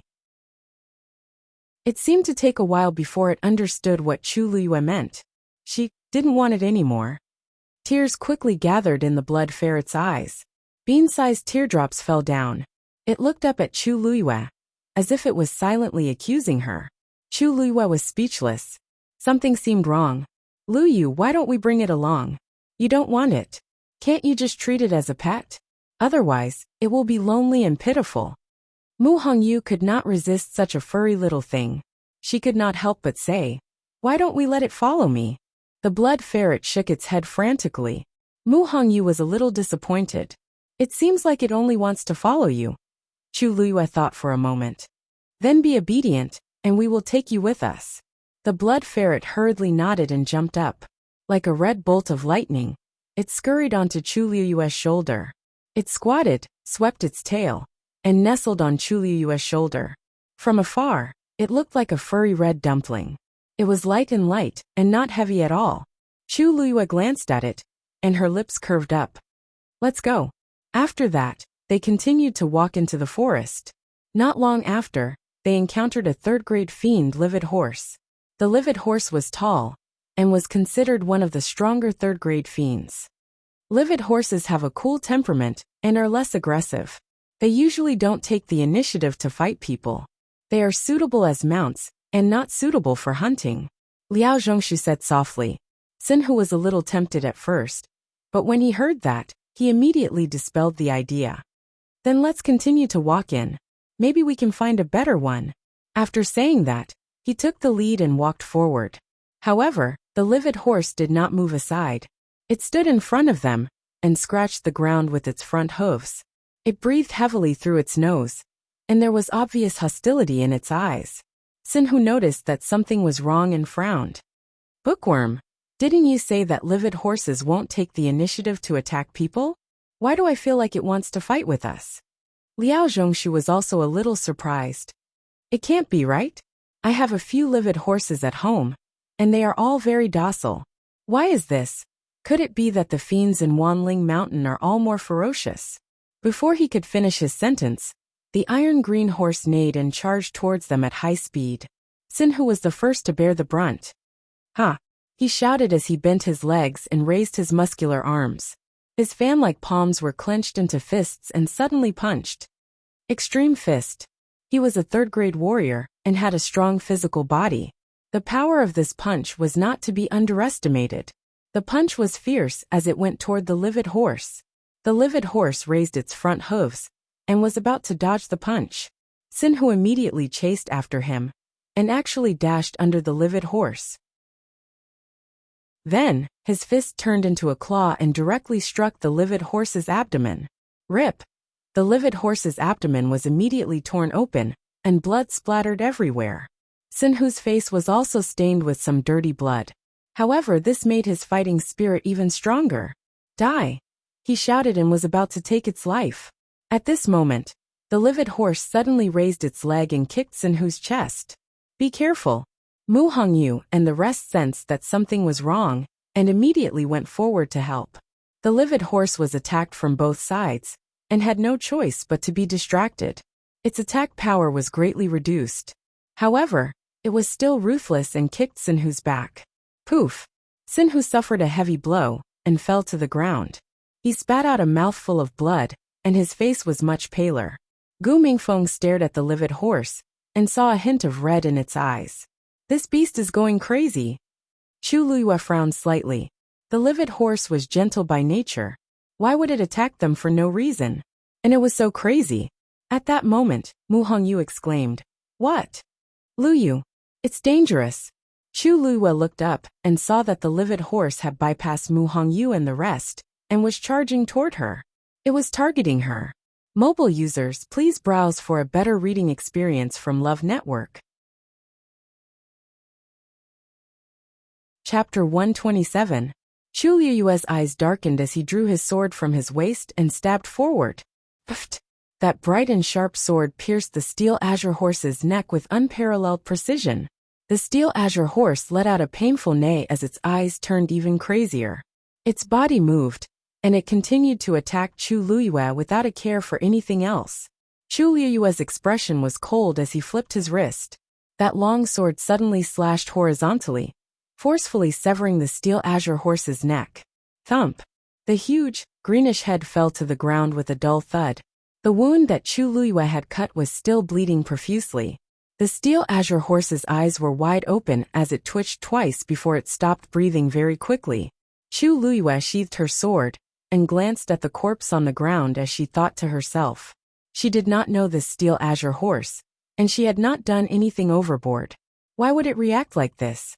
Mu Hongyu and the others were stunned for a while before they reacted to what had happened. Li Luwei, you're too fast, Mu Hongyu asked in a daze. The few of them had attacked together, but were unable to stop the berserk iron azure horse. However, Chu Luiyue had only used one sword strike to kill it. What kind of power did he need to do that? Damn! You were still holding back when you were competing with Chu Qianmin.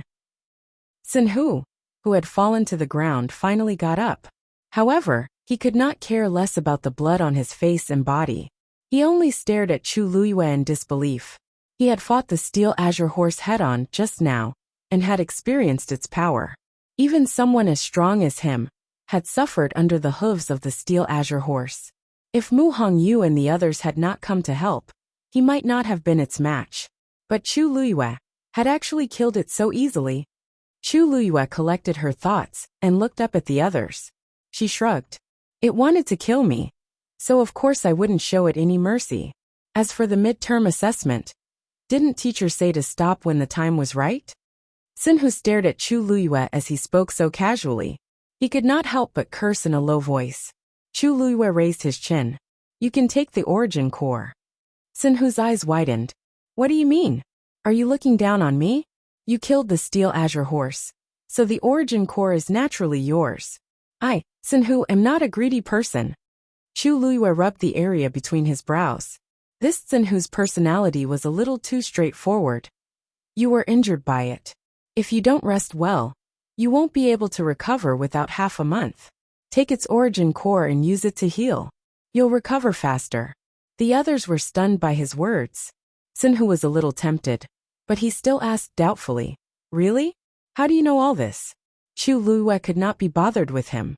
He turned and walked forward. "It's just a third-grade origin core. It's not a good thing. It's fine if you don't want it. But if it affects our entire team, Hongyu won't let you off, let alone me." Mu Hongyu suddenly patted him on the shoulder. "Didn't you hear what Luiyue said? Hurry up and go." Sinhu staggered from the pat, but he was not angry at all. Instead he grinned. Then I'll take the origin core first. When we encounter other magical beasts in the future, I'll be at the front to help you." As he spoke, he walked to the side of the corpse and cut it open with his saber. From the steel azure horse's head, he took out a green pearl the size of a longan. On it, 3 vein patterns could be clearly seen. Sinhu wiped off the blood on it, opened his mouth and swallowed it. A warm current flowed through his lungs, and the heart-wrenching pain instantly lessened. Sinhu's eyes lit up. It really works. Chu Luiyue did not turn back. The origin cores of magical beasts all contain some poison, and the steel azure horse is no exception. Every hour after that, cut your thumb and let out some blood. Do this 3 times, and the poison in the origin core will naturally be expelled. It would have been better to use the 3 pure leaves, but there doesn't seem to be any here. Let's use this stupid method for now. Her tone was light, as if it was a small matter. However, Mu Hongyu and the others were dumbfounded by what they heard. Chu Luiyue walked a few steps and realized that there was no movement behind her. She finally turned around, but saw that they were all looking at her strangely. "What's wrong? Luiyue, how do you know so much?" Mu Hongyu asked hesitantly. Gu Mifeng, who had been silent all this while, suddenly spoke. "Have you forgotten that she passed all 3 exams to get into the academy? Of course that included Heaven Doctor." Actually, Mu Hongyu and the others could not be blamed for not remembering. On the day Chu Luiyue had been admitted to the academy, she had immediately participated in the Mystic Master and Warrior midterm examinations. She had placed 2nd and 1st respectively. It was really too dazzling. Not many people had really paid attention to Heaven Doctor. Now that Gu Mingfeng mentioned it, the few of them snapped out of their daze. "Damn, I really forgot." Sinhu smacked his head and gave Chu Luiyue a thumbs up. "I'm impressed." Chu Luiyue, Sinhu, am really impressed by you now. Chu Luiyue raised her brows slightly. "It's just a superficial knowledge. It's nothing much. Let's continue walking in." "All right." Mu Hongyu and the others responded in unison. Mu Hongyu had originally been the leader of their team, but unknowingly, they had already treated Chu Luiyue as their backbone. It was as if she could inexplicably convince people just by standing there. Gu Mingfeng followed at the back and narrowed his eyes. Chu Luiyue really only knew a little? The iron azure horse was not considered common. Even if ordinary people had seen it, they might not know much about it. But Chu Luiyue actually knew something like how to expel the poison from the iron azure horse original elixir. Could it really be such a coincidence?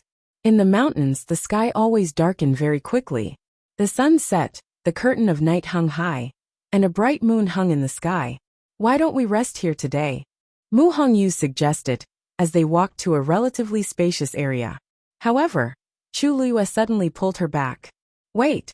Mu Hongyu looked at her strangely, only to see that Chu Luiyue's expression was vigilant and her brows were tightly furrowed, as if she was very nervous. She could not help but feel nervous as well. What's wrong? After what had happened in the day, she trusted Chu Luiyue the most now. If Chu Luiyue felt that something was wrong, then something was definitely wrong. Chu Luiyue pursed her lips tightly and did not speak. However, fine beads of sweat appeared on her forehead. "What exactly is?" Mu Hongyu stopped abruptly in the middle of her sentence. A pair of cold and glossy green eyes appeared in the darkness like 2 balls of willow. "The wisp. There's a wolf." Chu Luiyue held her breath. "It's not just one." The few of them looked at the same time, and saw that next to the pair of green eyes, a second and a third pair had appeared. Very soon, they were surrounded by these cold eyes that looked like willow. The wisp. Greedy, cold, and cruel. There was a dead silence in the forest. Only endless murderous intent was spreading wildly.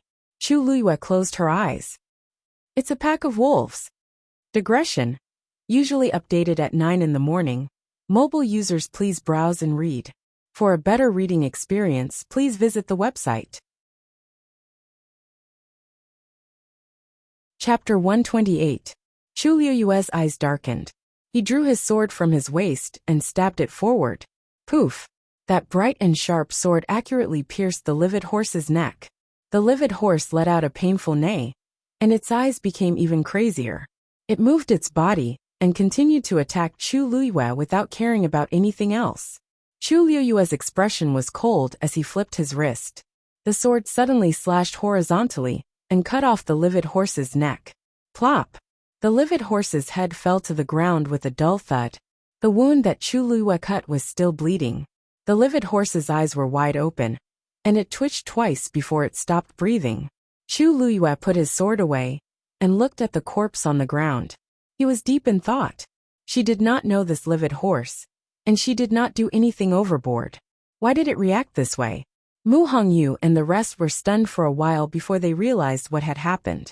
Liu, you're too fast. Mu Hongyu asked in a daze. The few of them had attacked the livid horse together, but they could not stop it. However, Chu Liyue killed it with just one slash. How strong must he be to do that? F***ck. You were still holding back when you were competing with Chu Xianmin the other day? Sinhu, who was lying on the ground, got up with much difficulty. He did not care about the blood on his face and body. He stared at Chu Liyue with his eyes wide open in disbelief. He had a taste of the livid horse's abilities when he fought it head-on earlier. Even someone as strong as him had suffered under the livid horse's hooves. If Mu Hongyu and the rest did not help him, he might not have been its match. However, Chu Liyue killed it so easily. Chu Liyue collected his thoughts, looked up at the few of them and shrugged. It wanted to kill me, so I naturally did not show it any mercy. As for the midterm assessment, didn't the teacher say not to go overboard? Sinhu stared at Chu Liyue with his eyes wide open. He could not help but curse softly. Chu Liyue raised his chin. You can have the pearl of essence. Sinhu's eyes widened. What do you mean? Are you looking down on me? You killed the livid horse, so its pearl of essence is naturally yours. I'm not a greedy person. Chu Liyue rubbed his eyebrows. Sinhu's personality was a little too straightforward. You were injured by it. If you don't recuperate, you'll need at least 10 days to half a month. If you take its origin pill and use your origin to heal, you'll recover faster. Sinhu's words were stunned. Sinhu's words, but he still doubtfully. Really? How do you know this? Chu Liyue could not be bothered with him. He turned around and walked away. A mere third-grade pearl of essence is nothing. It's fine if you don't want it. But if it affects our entire team, Hongyu will be the first to come after you.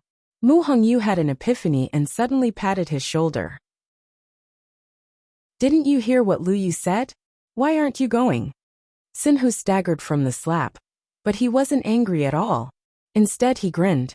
Then, I'll take the pearl of essence first. When we encounter other fiends, I'll definitely rush to the front to help you. As he spoke, he walked to the corpse and cut it open. From the head of the livid horse, he took out a green pearl the size of a longan fruit. 3 lines were clearly visible on the pearl. Sinhu wiped the blood off the pearl and swallowed it. A warm current passed through his heart, and the heart-wrenching pain from before was instantly alleviated by a lot. Sinhu's eyes lit up. It really works. Chu Liyue didn't turn around and lightly said. She said calmly. The pearl of essence of a fiend is more or less poisonous. The livid horse is no exception. After that, every hour cut your thumb and let out some blood. Do this 3 times, and you will naturally be able to expel the poison from the pill of essence. It would be better to use the 3 pure leaves, but I don't think there are any here. Let's use this stupid method for now. Her tone was light, as if this was just a small matter. However, Mu Hongyu and the rest were all dumbfounded. Chu Liyue walked a few steps and realized that there was no movement behind her. She finally turned around and saw that they were looking at her strangely. What's wrong? Liu, how do you know so much? Mu Hongyu asked hesitantly. Gu Mifeng, who had been quiet all this while, suddenly spoke. Have you forgotten that she was admitted to the college after passing all 3 examinations? This naturally included the celestial physician. Actually, Mu Hongyu and the others could not be blamed for not remembering. On the day that Chu Luyue was admitted to the college, she directly participated in the Xian Master and Warrior midterm examinations. She came in second place and first place respectively. It was truly too dazzling. Not many people paid attention to the celestial physician. Now that Gu Mingfeng mentioned it, the others suddenly snapped out of their daze. Damn, I really forgot. Sinhu slapped his head and gave Chu Luyue a thumbs up. I'm impressed. Chu Luyue, Sinhu really admire you now. Chu Luyue raised her brows slightly. It's just a superficial knowledge. It's not a big deal. Let's continue walking. Okay. Mu Hongyu and the others responded in unison. Originally, their team leader was Mu Hongyu, but unknowingly, they had already regarded Chu Luyue as their backbone. It was as if she could inexplicably convince others just by standing there. Gu Mingfeng followed at the back and narrowed his eyes. Chu Luyue really only knew a superficial knowledge? The livid horse was not considered common. Even if an average person had seen it, they might not know much about it. However, Chu Luyue actually knew how to expel the poison from the livid horse's pill of origin. Could it really be such a coincidence? The sky in the mountain forest always turned dark very quickly. The sun set, and the curtain of night hung up. A bright moon hung in the sky. Shall we rest here first today? Mu Hongyu suggested as they walked to a more spacious area. Chu Luyue suddenly pulled her back. Wait! Mu Hongyu looked at her strangely, and saw Chu Luyue's vigilant expression. Her brows were tightly knitted, as if she was very nervous. She could not help but feel nervous. What's the matter? After what happened during the day, she trusted Chu Luyue the most now. If Chu Luyue felt that something was wrong, then something was definitely wrong. Chu Luyue pursed her lips tightly, and did not speak. However, fine beads of sweat appeared on her forehead. What on earth? Mu Hongyu abruptly stopped halfway through her sentence. A pair of cold green eyes appeared in the darkness like two balls of willow. The wisps. There's a wolf. Chu Luyue held her breath. Not just one. The few of them looked over together, and saw a second and third pair of green eyes appear one after another beside that pair of green eyes. Soon they were surrounded by these cold eyes that looked like willow. The wisps. Greedy, cold, cruel. There was a deathly silence in the forest. Only endless killing intent was spreading crazily. Chu Luyue closed her eyes. It's a pack of wolves. Digression. Usually updated at 9 a.m. Mobile users please browse and read. A better reading experience comes from AI Network. Chapter 129. This is a third-grade fiend, a red wolf. There must be at least a dozen of them. There are only 5 of us. How can we be their match? Mu Hongyu's face turned pale. They were too unlucky to encounter such danger as soon as they entered Wanling mountain range. If there were only 1 or 2 of them, they might have a chance of winning if they worked together. However, there were so many of them. Without a doubt, they would not be able to defeat them. Liao Zhongshu frowned and muttered, "That's not right. Although red wolves live in packs and are ferocious, they are also very arrogant. They rarely fight with people for no reason. We didn't do anything. Why are they targeting us?" Chu Liyue's heart skipped a beat. She suddenly recalled that the livid horse seemed to be targeting her, for no reason. Could it be that these red wolves were also targeting her? The two parties were in a stalemate. The air seemed to have frozen. "What do you want?" After a short moment of dead silence, a cold voice broke the strange atmosphere. Chu Luyue suddenly spoke. At the same time, she took a step forward and stood in front of them. Mu Hongyu pulled her sleeve nervously. Crazy. Those red wolves were so ferocious. If they went over now, they would be courting death. Chu Luyue patted her gently, indicating that she did not need to worry. However, Mu Hongyu still refused to let go. She was afraid that Chu Luyue would take things too hard and go over. "Luyu, we are no match for these things. Let's think of a way to escape. I'll send a message to the teachers and elders now and ask for their help." As she spoke, Mu Hongyu was about to take out the signal tube. Chu Liyue's heart sank. She wanted to stop her. "Don't." Before she could finish her sentence, Mu Hongyu had already taken out the signal tube. "Oh, A ferocious roar suddenly echoed through the forest. The sudden movement startled Mu Hongyu. She instinctively trembled and did not pull the signal tube in time. However, the surrounding pack of wolves suddenly walked forward. The encirclement became even tighter. Following that, the wolves raised their heads and howled. Aolo! Under the moonlight, such a sound was particularly horrifying. Chu Luiyue felt her organs tremble, and she knitted her brows tightly. With so many red-winged wolves, even if each of them bit them once, it would be more than enough for them to endure. They seemed to be angry. Sun Hu was also sweating profusely from nervousness. Chu Luiyue tightened his grip on the long sword in his hand. His muscles tightened as he secretly accumulated power. The red wolf is extremely intelligent and sensitive. When Snapper took out the signal tube, they knew that we were going to call for help. To them, this is a provocation. Mu Hongyu immediately panicked. So it was because of her? I'm sorry. Now is not the time to talk about this. Chu Luiyue interrupted her with a reassuring tone. Since they've set their sights on us, they won't leave easily. It's only a matter of time before they attack us. Although Mu Hongyu said that, she still blamed herself. Suddenly, the gathered wolves parted in the middle. A snow-white, muscular red-winged wolf slowly walked out from the back of the pack. Its fur was smooth and shiny. When it walked out of the darkness, the moonlight shone on its body, making it look particularly majestic. Most importantly, its eyes were filled with undisguised murderous intent. Chu Luiyue saw it clearly and knew that there was no way for them to negotiate. He immediately reminded them in a low voice. That's the Wolf King. They became even more cautious. The books say that every wolf pack has its own Wolf King. If the Wolf King is killed, then the wolf pack will suffer a huge blow and be defeated. Liao Zhongshu's voice was as soft as a mosquito's. They immediately understood what he meant. To catch bandits, first catch the Wolf King. They had no chance of winning against so many red-winged wolves. Their only hope was to kill the Wolf King as soon as possible. Only then would they have a chance of survival, while the wolf pack was in chaos. Leave the Wolf King to me. You guys wait for the right time to strike. Gu Mingfeng suddenly said. Chu Luiyue looked back at him in surprise. He saw that the feminine face was expressionless. Only his clenched jaw showed that he was not as relaxed as he looked. In fact, Gu Mingfeng made this choice because he knew that the situation today was very dangerous. If they were not careful, they would all die here. He was the highest level among them. Naturally, he had to be at the forefront. Mu Hongyu and the others looked at each other. Everyone knew that this was the most dangerous situation.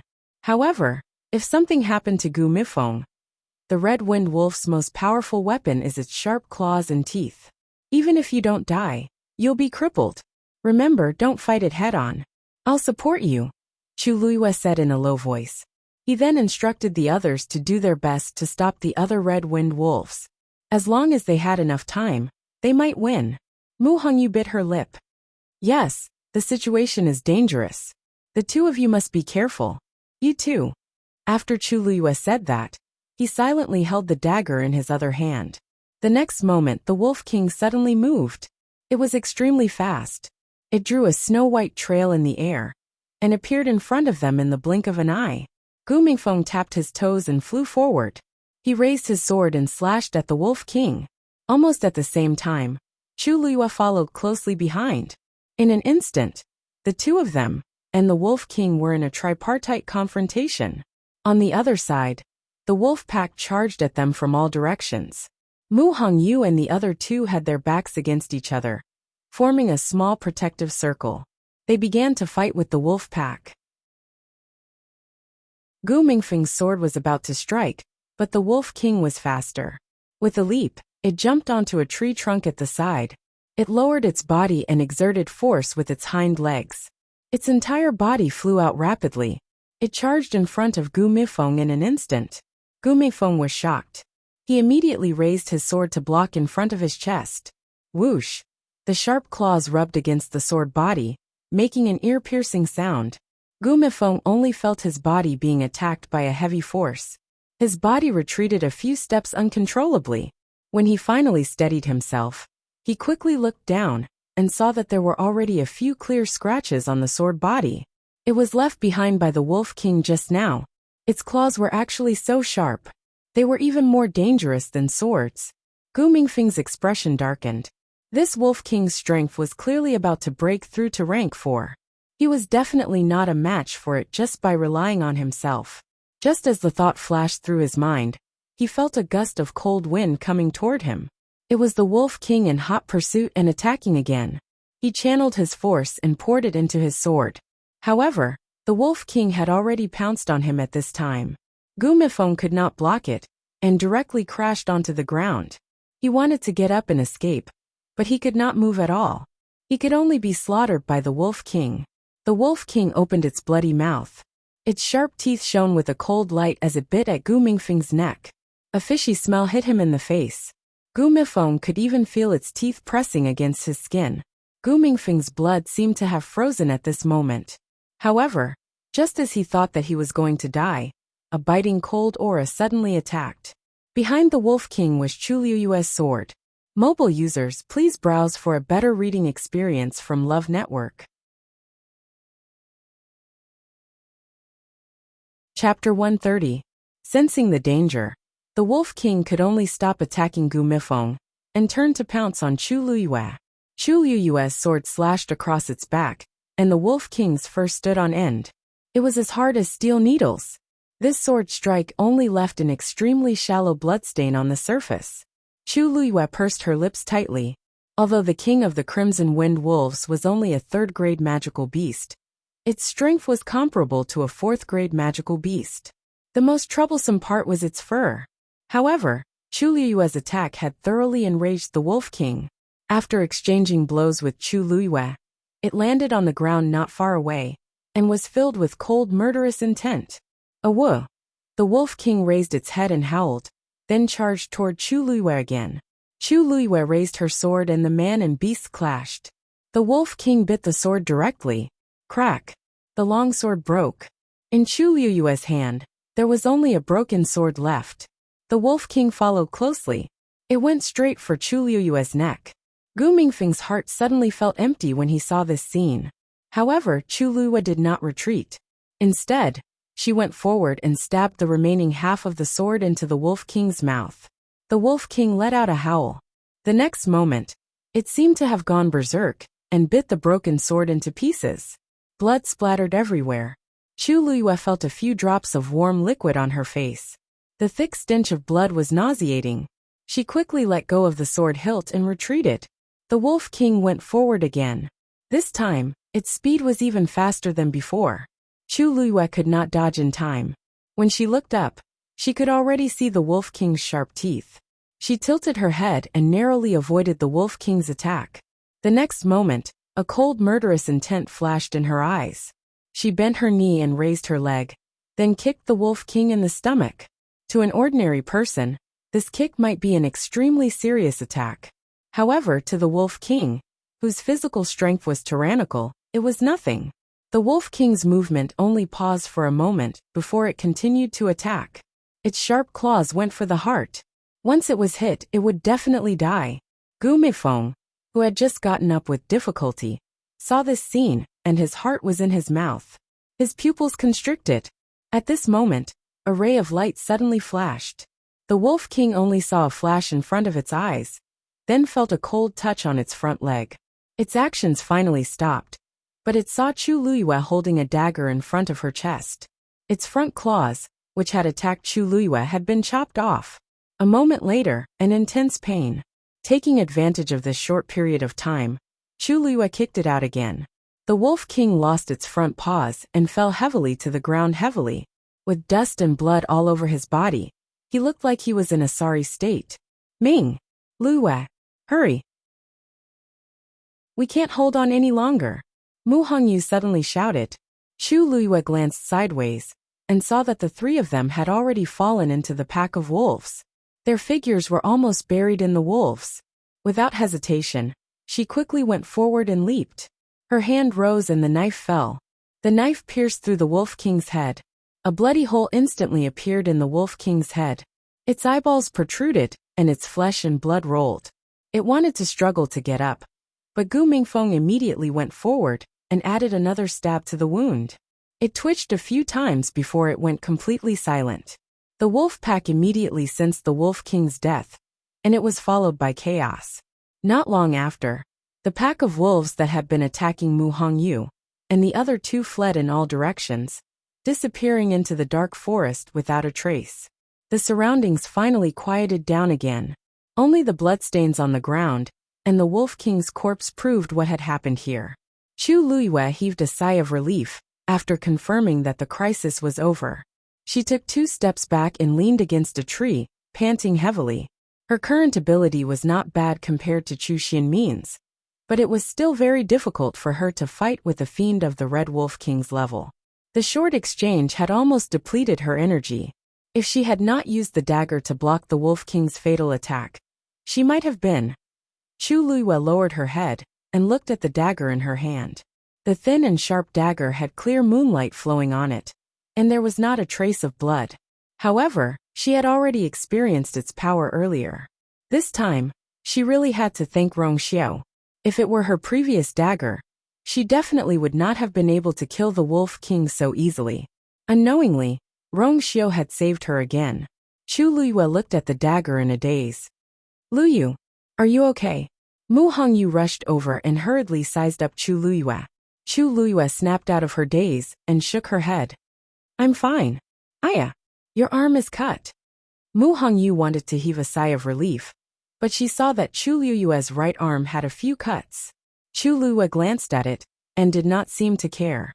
I was accidentally scratched by that beast just now. It's nothing.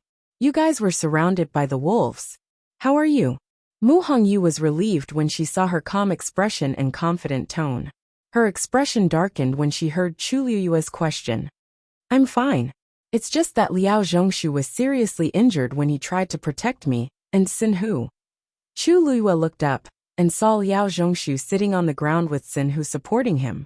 His face was covered in blood, and there was a shocking wound on his thigh. It seemed that a piece of flesh had been bitten off. She frowned and walked over. How are you? Liao Zhongshu's face was extremely pale, without a trace of blood. I'm fine. How can you be fine? Xin Hu was anxious, and his eyes were filled with frustration. It's all my fault. The wolves pounced on me just now, and I couldn't hold them back. Zhongshu tried to help me. Liao Zhongshu shook his head and said weakly, You were injured. It's normal that you couldn't hold them back. You don't have to blame yourself. We're on the same team, aren't we? His voice became softer and softer, and he looked like he would faint at any moment. Mu Hongyu was so anxious that her eyes turned red. Luyu, what should we do? You're a celestial physician. Do you have any ideas? Chu Luiyue bent down and carefully checked his injuries. She thought for a moment and shook her head. He's too badly injured. Even you can't do anything. Mu Hongyu's eyes became hot. She quickly turned her head and wiped the corners of her eyes. Among them, Luyu was the most capable. Even she said that she couldn't do it. The corners of Liao Zhongshu's mouth twitched, and he forced a smile. However, his pale face made him even more distressing. I know my own body. I'll help you stop the bleeding first. Xin Hu, pull Liao Zhongshu's signal tube and ask the teacher to take him away. He can't continue in this situation. Wanling Mountain's terrain was steep. After the arrival of the magical beasts, it would only become more dangerous. Liao Zhongshu had to go back and recuperate. They looked at each other and fell silent. Xin Hu lowered his head and finally took out Liao Zhongshu's signal tube. He pulled it. Poof! A firework suddenly rose into the sky. Mobile users, please browse for a better reading experience from Love Network. Chapter 131. Now that things had come to this, everyone decided to rest where they were. Mu Hongyu went to start a fire, and the group sat around it, waiting for their teacher's arrival. Chu Luiyue found some herbs nearby and bandaged Liao Zhongshu's wound, temporarily stopping the bleeding. The others were more or less injured, so she distributed the herbs and let them deal with it themselves. Finally, she applied the remaining herbs to her arm. The pain that had just subsided was stimulated by the herbs, causing her to frown. Someone walked over. Chu Luiyue looked up and saw Gu Mingfeng. Just now. Thank you. The flames leaped and shone on Gu Mingfeng's face, making his expression look even more obscure and unclear. Chu Luiyue shook her head. It's not worth mentioning. That Wolf King is powerful. You and I are no match for it alone. We can only win if we work together. Fortunately, we were lucky. Gu Mingfeng looked at her, many thoughts flashing through his mind. Chu Luiyue said it casually, but in that life-and-death struggle, the slightest carelessness could have cost them their lives. But Chu Luiyue didn't hesitate at all, especially when he thought he was going to die under the Wolf King's fangs. If not for Chu Luiyue's timely appearance, he would be worse than Liao Zhongshu. She saved his life, but she didn't seem to care. Was there really such a selfless person in this world? Chu Luiyue sensed that Gu Mingfeng hadn't left, so she looked up at him and saw the surging emotions in his eyes. Gu Mingfeng frowned and immediately looked away. Chu Luiyue smiled inwardly. She had seen too many scheming people in her previous life. She could see through Gu Mingfeng's thoughts at a glance. Perhaps because of his background, he was a little gloomy and sensitive, and he subconsciously distrusted everyone. Even though they were in the same team, Chu Luiyue believed that Gu Mingfeng had never cared about their lives. The main reason he was willing to deal with the Wolf King was because he wanted to save his own life. I saved you out of convenience. You don't have to take it to heart. In that kind of situation, if it was anyone else, I would have taken action. Chu Luiyue said indifferently. Gu Mingfeng was shocked. Only then did she realize that her thoughts had been seen through by Chu Luiyue. He frowned and felt a little uncomfortable. He turned around and planned to leave. After taking a step forward, he stopped. No matter what, I owe you one this time. After he finished speaking, he walked to a spot far away and sat down. He closed his eyes and adjusted his breathing. Chu Luiyue looked at him thoughtfully. His impression of him improved a little. Gu Mingfeng was much better than his half-sister, Gu Mingzhu. After waiting for about an hour, teacher Wen Yan, who was leading the team, finally arrived. He looked travel-worn, and there were sporadic bloodstains on his body, as if he had just been through a fight. Seeing that Chu Luiyue and the others were injured, he quickly stepped forward and asked, "What's the matter? You were also attacked by magical beasts?" Also, Chu Luiyue's heart skipped a beat. How did teacher Wen Yan know? Wen Yan frowned. Lu Fian and the others also encountered the same situation. Of the 5 of them, 3 were severely injured and 2 were lightly injured. I received their distress signal 2 hours ago. I just sent them out and rushed over. Mu Hongyu and the others were also shocked. It's that serious?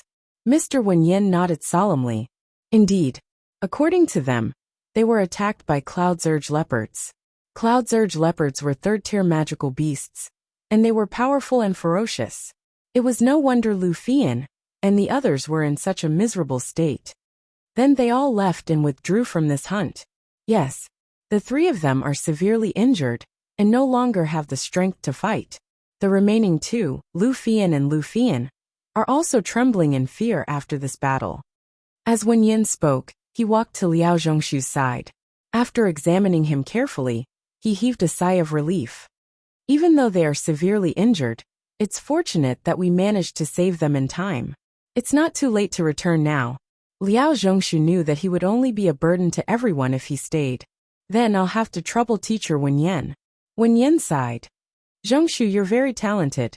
You could have hunted a suitable magical beast this time. Unfortunately, there was no need to think about it now. Liao Zhongshu's pale lips twitched as he smiled weakly. Teacher Wen Yan, don't worry. I know that my life is more important. It's good that you can think this way. When you recover, there will be more opportunities. It's not worth it for a moment of anger. Wen Yan was relieved as he looked at Chu Luiyue and the others. Then what about the 4 of you? Sinhu said in a rough voice. Of course we have to continue. It would be too cowardly if they retreated just like that. Liao Zhongshu almost lost his life to help them resist the wolf pack. If they also retreated, what was the point? Are you sure? Teacher Wen Yan sighed.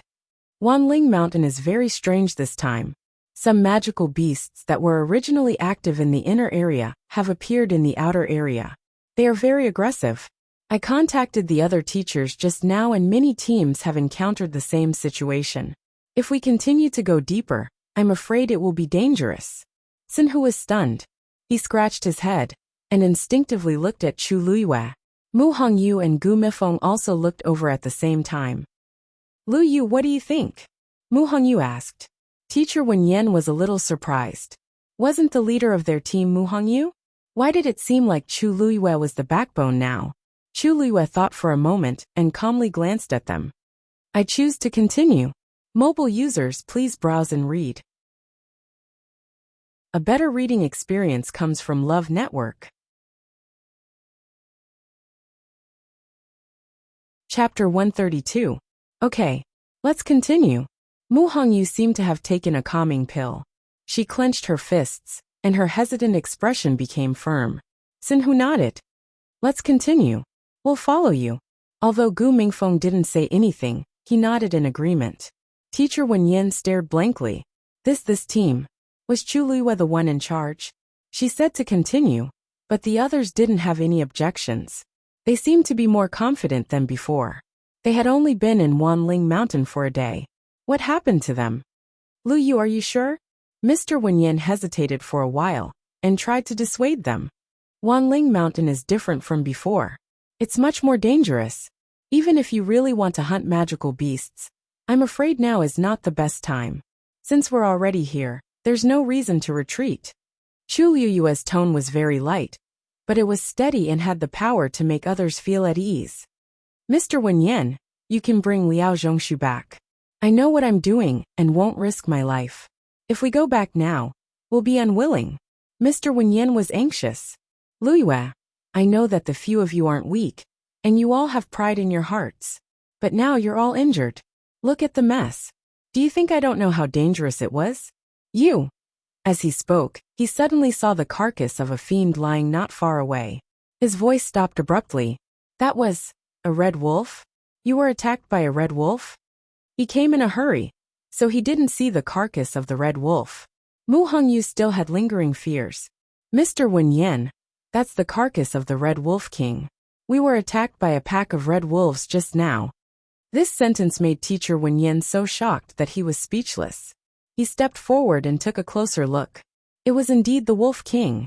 Although it was covered in dust and blood, its pierced head was obvious. You killed it?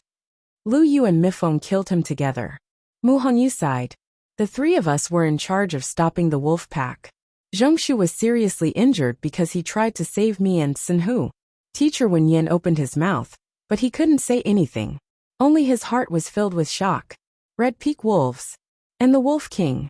Yet, the few of them had actually managed to withstand such a battle. Moreover, other than Liao Zhongshu, the other four seemed to have only suffered some superficial wounds. Although he knew that these people had good rankings in the midterm assessment and could be considered a strong alliance, he did not expect them to be able to reach this step. He was silent for a long time. Chu Luiyue looked at the dancing flames in front of him and said softly, Don't worry. Teacher Wen Yan, I know you're worried about us. But the path of cultivation had always been like this. If one was blindly greedy for comfort, then one would never be able to become a true expert. What do you think? Wen Yan was shocked and looked at Chu Luiyue with a complicated expression. You're right. Teacher has been overthinking things. How could one grow if they were afraid of everything? Then, I'll send Zhongshu out first. You guys be careful. If anything goes wrong, immediately ask for help. Chu Luiyue and the others nodded. Teacher, don't worry. After Teacher Wen Yan left with Liao Zhongshu, the few of them decided to take turns to rest. The first one was Chu Luiyue. She was considered to be the one with the lighter injuries among them, so she let the others rest and recover their vitality first. The surroundings fell silent again. Chu Luiyue sat cross-legged and adjusted her breathing. The scene of her battle with the Wolf King today kept replaying in her mind. This body was still too weak. When she returned, she should consider improving her physical strength. Chu Luiyue felt a weight on her shoulder. She turned her head and saw a furry red dumpling squatting on top of her. You're quite smart. You ran quickly when you encountered danger and came back when it was over.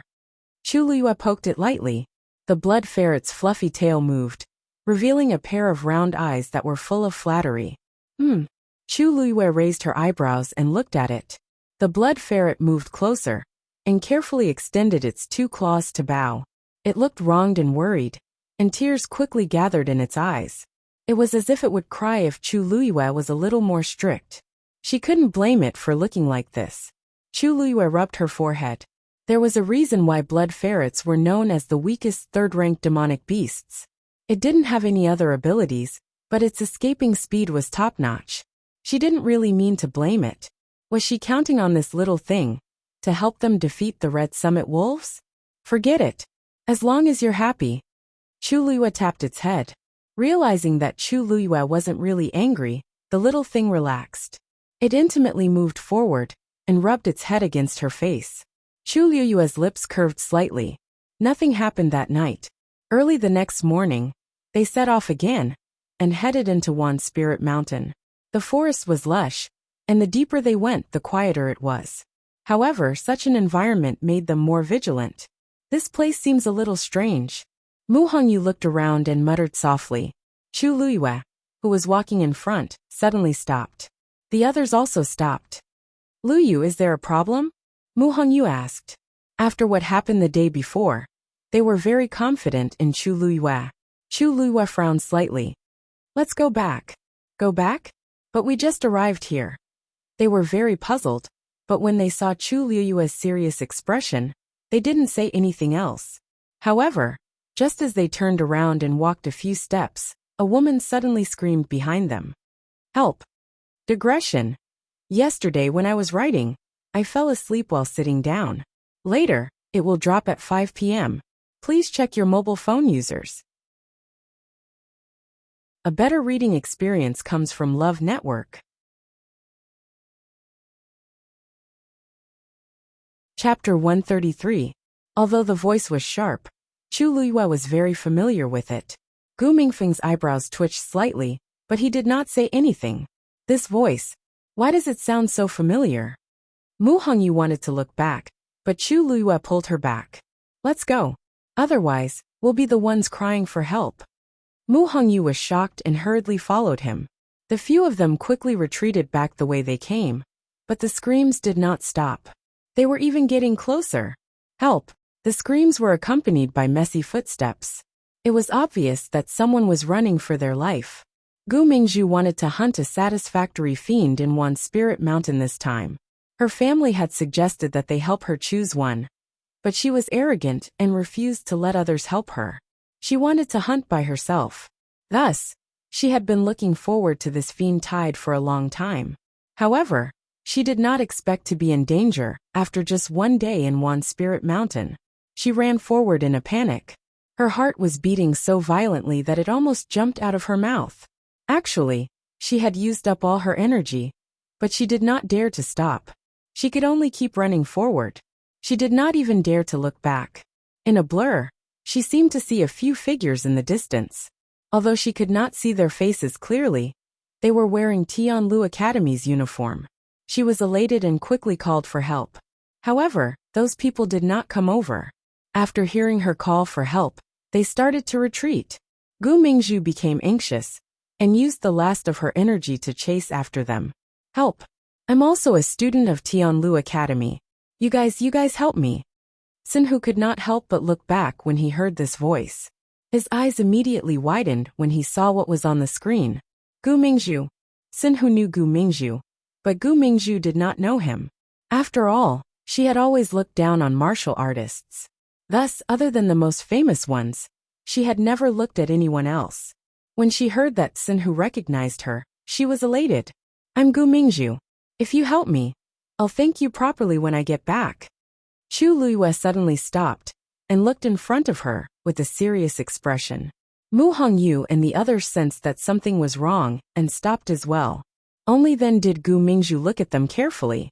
Other than Sinhu, the other three had their backs facing her. However, this back view was very familiar. She stared at him for a while, then frowned and asked suspiciously, Gu Mingfeng? Gu Mingfeng turned his head and looked at her expressionlessly. Gu Mingzhu showed a look of disgust. It really is you. I'm really unlucky to have met you today. His tone and expression didn't seem like he had seen a family at all. Instead, it seemed like he had seen something dirty. Gu Mingfeng's eyes flashed with coldness. Lu Yu, is there a problem? Mu Hongyu asked in a low voice. Hearing this name, Gu Mingzhu's eyes widened in shock. Wait a minute. No wonder she felt that it was familiar. This back, wasn't it Chu Luiyue? Her expression became even more unsightly. It's disgusting enough to meet Gu Mingfeng, but I didn't expect there to be another one. Sinhu scolded loudly. Watch your words. Gu Mingzhu was startled by his thunderous roar, but she felt even more disgusted. Martial artists were so vulgar. Birds of a feather flocked together. Each of these people was more annoying than the last. Chu Luiyue turned around and looked at Gu Mingzhu coldly. We're the unlucky ones to have met you. Gu Mingzhu shuddered under her gaze. What do you mean by that? You clearly heard my call for help, but you pretended not to hear it. You're the ones who... I heard it. Chu Luiyue interrupted her and spoke bluntly. I just don't want to help you. Do you have a problem with that? Gu Mingzhu was so angry that her face turned pale. You, Chu Luiyue, even if you don't like me, we're still from the same school. How can you leave me in the lurch? You're too selfish. Chu Luiyue sneered. We don't have any relationship with you. Why should we help you? You're too thick-skinned. You, on the other hand, brought us a lot of trouble. I'll remember this. Gu Mingzhu immediately felt guilty. You, what nonsense are you talking about? What trouble did I bring you? I just... She stuttered for a long time, but she couldn't say anything. Mu Hongyu and the others also felt uneasy when they saw her like this. Roar! A roar suddenly came from the forest. Even the ground seemed to tremble. Bang! Bang! Bang! It was as if something heavy had fallen to the ground. It was so heavy that it made people panic. The few of them turned their heads to look, only to see a huge figure approaching them from the forest in front of them. Wherever it passed, the thick trees were easily deduced. Finally, a huge brown bear the size of a small mountain appeared in front of them. Its entire body was brownish red. Only its neck was golden, and it shone dazzlingly under the sunlight. The most frightening thing was the terrifying aura coming from its body. Sinhu's jaw dropped. This is a 4th-grade golden mane bear. Gu Mingfeng immediately reacted. He looked at Gu Mingzhu and said coldly, Did you provoke it? Gu Mingzhu avoided his gaze and forced herself to say, I just thought that the golden mane bear was powerful and had a high level, so I wanted to give it a try. Idiot. Mu Hongyu could not wait to give Gu Mingzhu 2 tight slaps. Who do you think you are? You even dared to provoke a golden mane bear. Where are the rest of your team? Gu Mingzhu's face instantly turned pale. This strange silence immediately made them understand what had happened. They're all dead. Sinhu asked in shock. No. 2 of them got separated from me. I don't know where they went. Gu Mingzhu tried to explain herself, but her voice sounded even more guilty. That meant 2 of them were dead. Gu Mingzhu's team was made up of Xian masters. This kind of loss was tragic. So after killing 2 Xian masters, you want to drag us down with you? Chu Luiyue's voice was cold. Gu Mingzhu's lips moved, and she turned her head away. You guys came here on your own accord. I didn't force you guys to come. Anyway, we're all in the same boat now. None of us can escape. You guys can do whatever you want. Mu Hongyu was stunned by how shameless Gu Mingzhu was, but she was still clear-headed. She knew that this wasn't the time to argue with Gu Mingzhu. Lu Yu, this golden mane bear is 4th grade. Can we win if we work together? Chu Luiyue was so angry that he laughed. Golden mane bears are extremely strong and powerful. It's not easy to deal with them. More importantly, it's a female bear. Everyone was shocked. You mean? Chu Luiyue stepped forward and stared at her. What did you do? Why is this female bear chasing after you like this? Gu Mingzhu had no choice but to speak in frustration. I just wanted to take the golden mane bear cub away, while it was out looking for food. I was discovered as soon as I came out. I didn't take the golden mane bear cub with me. Adult golden mane bears weren't easy to tame. Newborn golden mane bears were the easiest to tame, so she took the risk. The others agreed as well. They're all going together. You can't blame me for all of their deaths. She just didn't expect to be discovered. Chu Luiyue wanted to strangle her to death. Do you know that golden mane bears are extremely protective? If you touch its cub, It will chase after you until it's dead. It doesn't matter if you die, but can you afford to implicate us? Digression. Are you guys the devil if there are more chapters today? Mobile users, please browse and read. A better reading experience comes from Love Network. Chapter 134. Gu Mingzhu's eyelids twitched when she heard the words "fight to the death." She took a deep breath and forced herself to stand firm. Chu Luiyue, I'm not scared. You don't have to make up these lies to scare me. The golden mane bear is powerful, but I didn't bring its cub out. It's still in its cave. This golden mane bear wouldn't. You should know better than us. Chu Luiyue's face seemed to be covered with a layer of frost. His cold gaze made Gu Mingzhu even more nervous. She opened her mouth and wanted to explain, but under Chu Luiyue's gaze, she couldn't say a word.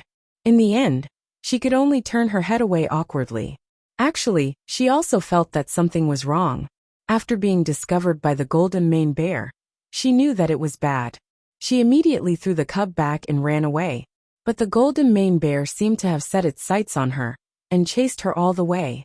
Wherever she went, it would follow. This was also why she was so nervous when she called for help. She knew that the golden mane bear was behind her and could kill her at any time. She also knew that Chu Luiyue's words were most likely true. Seeing Gu Mingzhu like this, Mu Hongyu and the rest understood everything. They were so angry that their teeth were itching.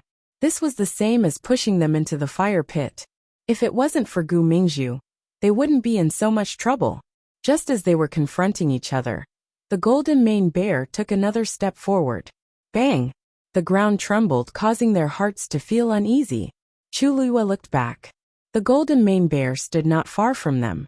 Many of the trees around it were broken, and the ground was a mess. It looked down at them from above. Its gray eyes were the size of a fist, cold and cruel.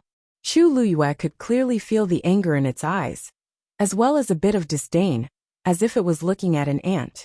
Usually, magical beasts of this size would win with strength. They were more or less lacking in speed. But the golden mane bear was an exception. With its ability, it would be easy for it to kill Gu Mingzhu. However, Gu Mingzhu had survived until now and had even run so far away. Without a doubt, it wanted to use this method to force Gu Mingzhu to the brink of collapse. Only when she had suffered enough pressure and pain would it be willing to make a move. They just didn't expect that they would be so unlucky to run into it. This time, the golden mane bear was going to take care of them as well. Luyu, how are we going to escape? Even Mu Hongyu, who had always been bold, realized the seriousness of the matter and asked nervously. You can't escape. An adult golden mane bear's combat power is almost comparable to a rank 5 warrior. Even if we join forces, we have no chance of winning. Besides, we're all injured now. Then what should we do? Are we going to die here today? Chu Luiyue held his breath. You guys hold it back first. I'll cast the Xian formation. As soon as he said this, everyone was shocked. Xian formation? Yes. Now that we are all injured, the power of the Xian formation is even greater. Mu Hongyu secretly heaved a sigh of relief. Gu Mingfeng suddenly thought of something. What level are you as a mystic cultivator now? Chu Luiyue paused. Level 2. As soon as he said this, the surroundings suddenly quieted down. Gu Mingzhu seemed to have heard the funniest joke in the world. She laughed mockingly and asked exaggeratedly, Level 2 mystic cultivator? Chu Luiyue, are you kidding me? You want to defeat the golden mane bear with this level? Are you dreaming? Chu Luiyue's expression was calm. She had only been reborn for about 2 months, so the amount of heaven and earth force she could control was limited. For now, she could only cast a level 2 Xian formation. Even Mu Hongyu and the rest looked disappointed. A level 2 mystic cultivator. They really didn't stand a chance. Gu Mingzhu broke through to level 3 a while ago, but she was still not this fellow's match, let alone them. Sinhu Hongyu, think of a way to hold back the golden mane bear later. Gu Mifeng, help me cast the Xian formation. Chu Luiyue gave a concise and powerful order. Mu Hongyu and Sinhu looked at each other and nodded. Okay. No matter what, they had to give it a try. Gu Mingfeng frowned slightly. I'm not a mystic cultivator. How can I help you? Chu Luiyue explained. When I cast the Xian formation, You just have to inject your force into it. Gu Mingfeng frowned even more. How can a mystic cultivator use other people's force to cast a Xian formation? If that was really the case, couldn't a mystic cultivator just have to find someone to help during a battle? If their force was incompatible, how could a Xian formation be cast? Not to mention this golden mane bear. Chu Luiyue shook her head. I will solve this problem, as long as you help me with all your strength. Gu Mingfeng saw that she was calm, and seemed to have a card up her sleeve. He hesitated for a moment before finally agreeing. I still owe you a favor, so I will definitely do my best. Chu Luiyue looked at him with a faint smile. I hope you can do as you say. Gu Mingfeng's heart skipped a beat. He didn't know why, but he felt that Chu Luiyue seemed to have noticed something. He opened his mouth to say something, but he saw that Chu Luiyue had already held her breath and raised her hands to set up the Xian formation. Mu Hongyu and Sinhu both went forward and blocked the golden mane bear. The golden mane bear lowered its eyes, which were full of mockery and contempt, as if it was mocking them for overestimating their abilities. Sinhu, I'll take the front and you back. Mu Hongyu shouted and jumped up. Okay. Sinhu immediately responded and broke through from another direction. The golden mane bear looked at the lowly human in front of it and mercilessly slapped her with its paw. Mu Hongyu narrowly avoided it and landed on a tree trunk at the side. Even though the paw didn't hit her, the sharp wind from the paw still made Mu Hongyu feel a burning pain on her face. It wasn't hard to imagine how serious the injury would be if the paw really landed on her body. Mu Hongyu blinked her eyes with lingering fear, but she didn't dare to relax. Instead, she provoked the golden mane bear again. Come on! The golden mane bear was furious and slapped her again. Mu Hongyu was agile. With a flash of her shadow, she had already jumped over the golden mane bear's head and landed on the other side. Pa! The tree she was previously on was suddenly split open. On the other side, Sinhu was also provoking the golden mane bear.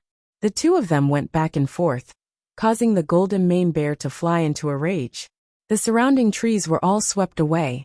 It was a mess. Chu Luiyue's finger gently moved in the air. A silver arc flowed out from her fingertip like water. Soon a second and third arc appeared. In just a moment, more than 10 silver arcs appeared in front of Chu Luiyue. These arcs overlapped with each other and formed a strange pattern. From afar, it looked like an 8 trigrams array. However, it looked a little empty, which was very strange. Gu Mingfeng stood not far from her and stared at her intently. The force in his body surged, and he was ready to take action at any time. However, Chu Luiyue stared at the Xian array in front of her and didn't seem to have any intention of asking him to help. Gu Mingfeng frowned and looked at the Xian array. He found it strange. He had seen Xian masters in action before. In his impression, a second-level Xian array didn't take this long to set up. Moreover, Chu Luiyue's Xian array looked a little strange. It seemed too empty. Soon he realized that Chu Luiyue didn't stop. Instead, silver arcs flowed out from her fingertips. Her Xian array was still going on. Mobile users, please browse for a better reading experience from Love Network. Chapter 135. Gu Mingzhu, who was watching from afar, finally realized that something was amiss. She put down her crossed arms and frowned. That's not right. Chu Luiyue is a level 2 Xian master. Logically speaking, she should be able to control a dozen heaven and earth force at the same time. Why is she still continuing? Her movements are smooth and natural, as if she's very relaxed. As time passed, the Xian formation in front of Chu Luiyue gradually became more complicated. Gu Mingfeng's eyelids twitched. No wonder he felt that the Xian formation looked weird. It was just a rough outline. After Chu Luiyue slowly filled it up, it finally looked normal. Even from a distance, Gu Mingfeng could already faintly feel the power contained in it. He was even more shocked. Didn't Chu Luiyue say that she's only a level 2 Xian master? This Xian formation's level is obviously higher. What is Chu Luiyue planning to do? Compared to Gu Mingfeng, who didn't know much about Xian formations, Gu Mingzhu, who was also a Xian master, was already stunned. She could clearly see that Chu Luiyue's Xian formation had already reached level 3. However, Chu Luiyue didn't seem to have any intention of stopping. Could it be that she wants to continue? How can she do that? Boom, boom, boom. Mu Hongyu and Sin, who had been fighting with the golden mane bear for a long time. Both of them were injured, and their strength was almost depleted.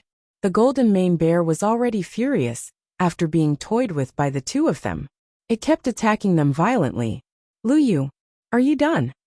Mu Hongyu was careless, and was affected by the force. She fell out pathetically, and her face and body were covered in scratches. Chu Luiyue stared at the Xian formation in front of her. Just a few more minutes. Mu Hongyu gritted her teeth. A few minutes wasn't long. But the key was that they were facing a golden mane bear that was far stronger than them. Every minute and every second was torture. However, she still agreed without hesitation. Okay. She couldn't care less about her injuries and immediately stood up. Hongyu, move aside. Sinhu suddenly roared. Mu Hongyu's heart skipped a beat. She looked over and saw that Sinhu had suddenly charged towards the golden mane bear. Mu Hongyu's heart suddenly jumped. Sinhu had a strong body and was considered very tall and sturdy among them. However, when he stood in front of the golden mane bear, he instantly looked much smaller. Did he want to die? Facing the attack head-on was extremely dangerous. The golden mane bear looked at Sinhu, who was charging in front of it. Its eyes were burning with anger, and it suddenly opened its mouth to spit out a ball of red flames. Damn it! This guy still has tricks up his sleeve. Sinhu cursed inwardly as he lowered his body to avoid the fireball. However, the high temperature still made him feel a burning sensation on his face. But then, he pressed his palm against the ground and crawled toward the golden mane bear. An axe appeared in his hand, and he swung it at the golden mane bear. Clang! The axe fell, but the golden mane bear was unharmed. Sinhu felt as if his axe had landed on an extremely hard metal rock. The impact caused the web between his thumb and forefinger to split open, and he could not feel half of his arm. He knew that this was not good. This guy's physical strength was stronger than he had imagined. However, this time, the golden mane bear was completely enraged. It roared angrily, and its powerful aura almost shattered Sinhu's eardrums. Roar! At the same time, a large palm slapped towards his head. If he was hit, he would definitely die. Sinhu held his breath and ran half a circle around the golden mane bear's thigh. He ran behind it and avoided the attack with great difficulty. The golden mane bear's speed and strength were extremely strong. Only in close combat could Sinhu have the upper hand. However, this situation did not last for long.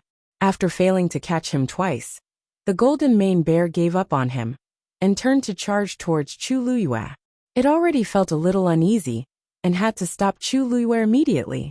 Sinhu panicked and went forward to hug the golden mane bear's thigh. The golden mane bear swung its leg and easily flung him away. He landed heavily on the ground. Pfft! After being hit repeatedly, Sinhu's internal organs were almost shattered. The combination of new injuries and old injuries caused him to spit out a mouthful of blood. His breathing instantly weakened. However, just as he took a step forward, another person pounced on him. It was Mu Hongyu. At this moment, her strength was completely exhausted. She could only use the most clumsy and dangerous method like Sinhu. Luyu, quick! She shouted anxiously. Her throat was already filled with the thick smell of blood. At this moment, the Xian formation in front of Chu Luiyue was finally completed. Her face was pale, and her body was trembling because she had forcefully created a formation that was higher than her current strength. It was as if she would collapse at any moment, but her eyes were as resolute as before. Gu Mingfeng, help! Just as Chu Luiyue spoke, Gu Mingfeng immediately took action. With a push of his palm, strong force flowed into the Xian formation. Buzz! In an instant, the Xian formation shone brightly. The Xian formation, which was originally the size of a chessboard, expanded rapidly after Gu Mingfeng's force flowed in. Chu Luiyue stared at it and merged the two's strength bit by bit. In a moment, the Xian formation had expanded to the height of a person. Light flowed, and there was a faint pressure.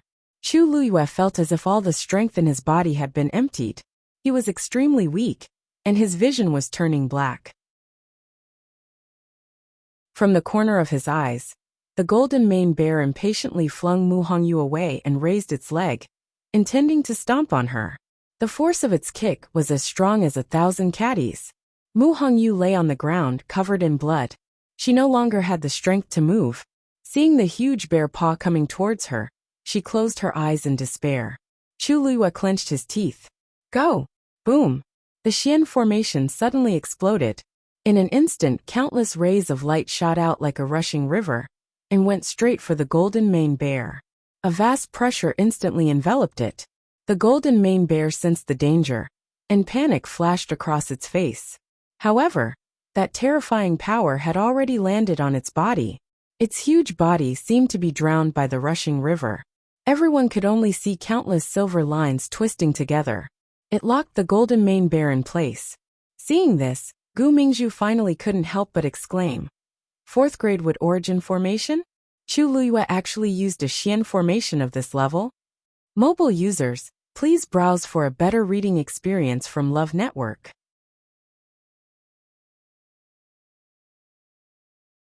Chapter 136. The streams of light continued to tighten.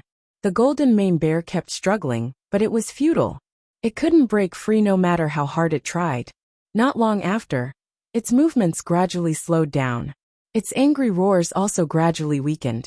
In the end, it stopped moving and didn't make any more sounds. Only the ground was covered in blood. It dyed a large area red, and it looked especially bloody and terrifying. When the light completely dissipated, everyone was finally able to see the scene inside. The golden mane bear, which was originally burly, had lost a lot of weight. Its body was covered in wounds, and it looked strangely twisted. The blood on the ground came from its body. Mu Hongyu only took one look before she couldn't help but turn her head away and retch. Sinhu was barely holding on, but the last bit of color had faded from his pale face. Only Gu Mifeng was better. When he saw this scene, his eyelids only twitched. His heart was finally at ease. After solving this thorny problem, they were finally safe. But however, more problems were quietly arising. He couldn't help but look at Chu Luiyue. He saw that the girl's expression was still very calm. Apart from her pale face from using the Xian formation, there wasn't a trace of emotion in her eyes. It was as if she didn't mind the terrifying scene in front of her. That's right. She was the one who caused this scene. If she hadn't used the Xian formation to kill the golden mane bear, they wouldn't even know if they were still alive. What kind of person was she? How could she? Gu Mingfeng pursed his lips. He had long known that Chu Luiyue wasn't ordinary. However, after today's battle, he realized that she was even more unfathomable than he had imagined. After confirming that the golden mane bear was dead, Chu Luiyue finally heaved a sigh of relief. The moment she relaxed, exhaustion overwhelmed her. She didn't even have the energy to move her fingers. She said to Gu Mingfeng, although it's a pity that its body was destroyed, its core of essence should still be around. You can go and retrieve it. Gu Mingfeng shook his head. You killed it. It should belong to you. Chu Luiyue thought that if she wasn't so tired, she would have gone to get it herself. The blood ferret that had disappeared earlier appeared once again. It skipped towards the golden mane bear's mouth. With a swipe of its claws, it easily found a faint red essence pill. It wiped it clean with its tail like it was a treasure, and returned to Chu Luiyue. It held it with its 2 paws, and presented it to Chu Luiyue, as if it was presenting a treasure. Its round eyes stared at Chu Luiyue without blinking, and its face was saying, "Praise me." Chu Luiyue could not help but laugh. This little thing ran faster than anyone else when it was in trouble, and when it was safe, it came back to curry favor. What a good scheme. However, this quick-wittedness was not annoying. Chu Luiyue accepted the gift. After thinking about it, he decided to give it to Mu Hongyu later. Thinking of this, she walked over to Mu Hongyu and helped her up. "Hongyu, how are you?" Mu Hongyu thought that she was going to die today. She did not expect to be saved by Chu Luiyue at the last moment. She could not help but feel grateful and thankful. She endured the pain and wiped the blood off her face. "I'm fine. It's just a flesh wound. I'll be fine after some rest. If it wasn't for you, you and Sinhu risked your lives to stop it. That's why we won." Chu Luiyue shook her head gently. Her gaze lingered on Mu Hongyu's shoulder for a moment. It looked like she had broken a bone. Sit down and rest first. I'll help you set the bone later.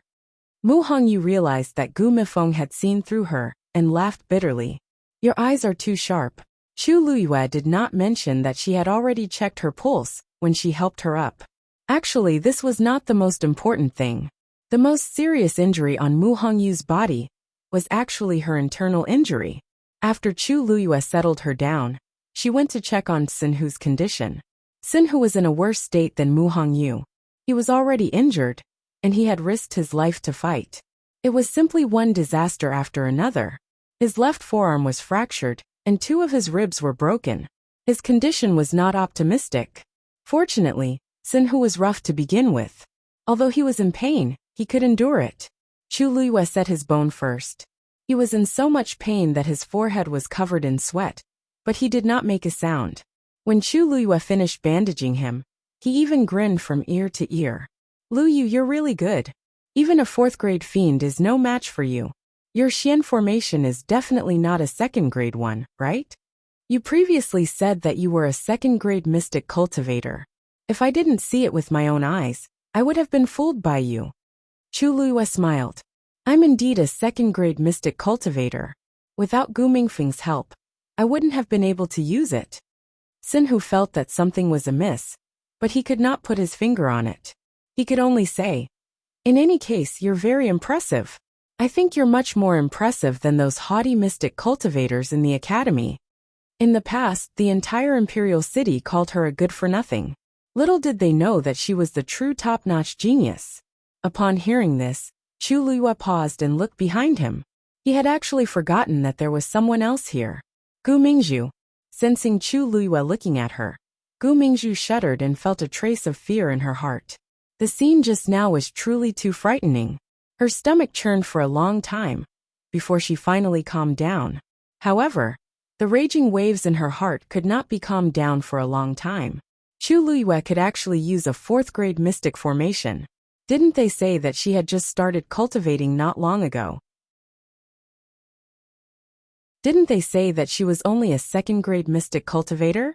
Then how could she explain everything just now? What do you want to do? Gu Mingzhu asked in a trembling voice. Nothing. I just want to settle the score with you now that the matter has been resolved. As Chu Luiyue spoke, he looked at Gu Mingfeng with a grin. Gu Mifeng, do you mind helping me keep an eye on her? Gu Mingzhu raised her brows and shrieked. How dare you? Gu Mingfeng nodded without a word and walked toward Gu Mingzhu. He took out a rope and tied her up tightly. Although Gu Mingzhu was a 3rd-grade mystic cultivator, the continuous escape had already exhausted her strength. Right now, she was no match for a martial artist like Gu Mingfeng. She was so angry that her face flushed red, and she kept cursing. Gu Mingfeng, you're crazy. Who are you to dare lay a hand on me? Do you believe that I'll go back and tell the patriarch to punish you? Gu Mingfeng was expressionless as he pretended not to hear anything and tied her hands behind her back as well. Ungrateful be asterisk starred. You, slap. A resounding slap interrupted Gu Mingzhu's insults. Her face was tilted to the side, and her left cheek quickly swelled up. Gu Mingfeng stared at her with a cold gaze. I never said that I don't hit women. Also, if you want to go back and complain, you'll have to see if you have the life to do so. Gu Mingzhu looked at him and realized that the young man from a lowly background, who was always taciturn and allowed her to bully him, had unknowingly grown up and become extremely dangerous. Chu Luiyue walked to Mu Hongyu's side, pressed down on her shoulders, and carefully helped her set her bones. She didn't even raise her head as she lightly said. He didn't even raise his head and said, it won't be too late to let her die after she collects all the debts she owes us.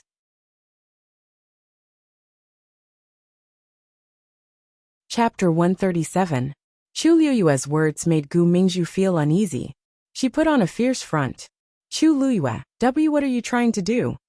Let me tell you, I'm the 2nd daughter of the Gu family. If you really do anything to me, the Gu family won't let you off. Chu Luiyue couldn't be bothered with her. Make her shut up. Gu Mingfeng looked around and tore off a section of Gu Mingzhu's sleeve. He rolled it into a ball and stuffed it into her mouth.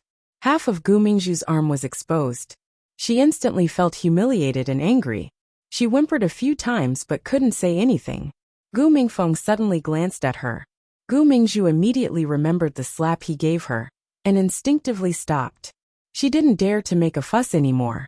This Gu Mingfeng looked especially gloomy and fierce today. She even felt that if she angered him, he would really kill her. Gu Mingzhu still cherished her life. After the fear grew in her heart, she obediently shut her mouth. Chu Luyue ground the golden mane bear's pill of essence into powder, and mixed it with 2 herbs that he carried with him. He then gave it to Mu Hongyu. When Sinhu saw this, he couldn't help but ask, "Luyu, why is Hongyu and I treated differently? I swallowed the pill of essence directly, but you were so meticulous with Hongyu. You can't treat me like this just because I'm an uncouth man." Mu Hongyu felt that she had recovered a lot, and was in a good mood. She couldn't help but raise her chin proudly. "Sinhu, do you still know that you're a man? Why are you so jealous? Of course, Luyu treats me the best. All of you have to be behind him. You're not as likable as me." Her words made everyone laugh.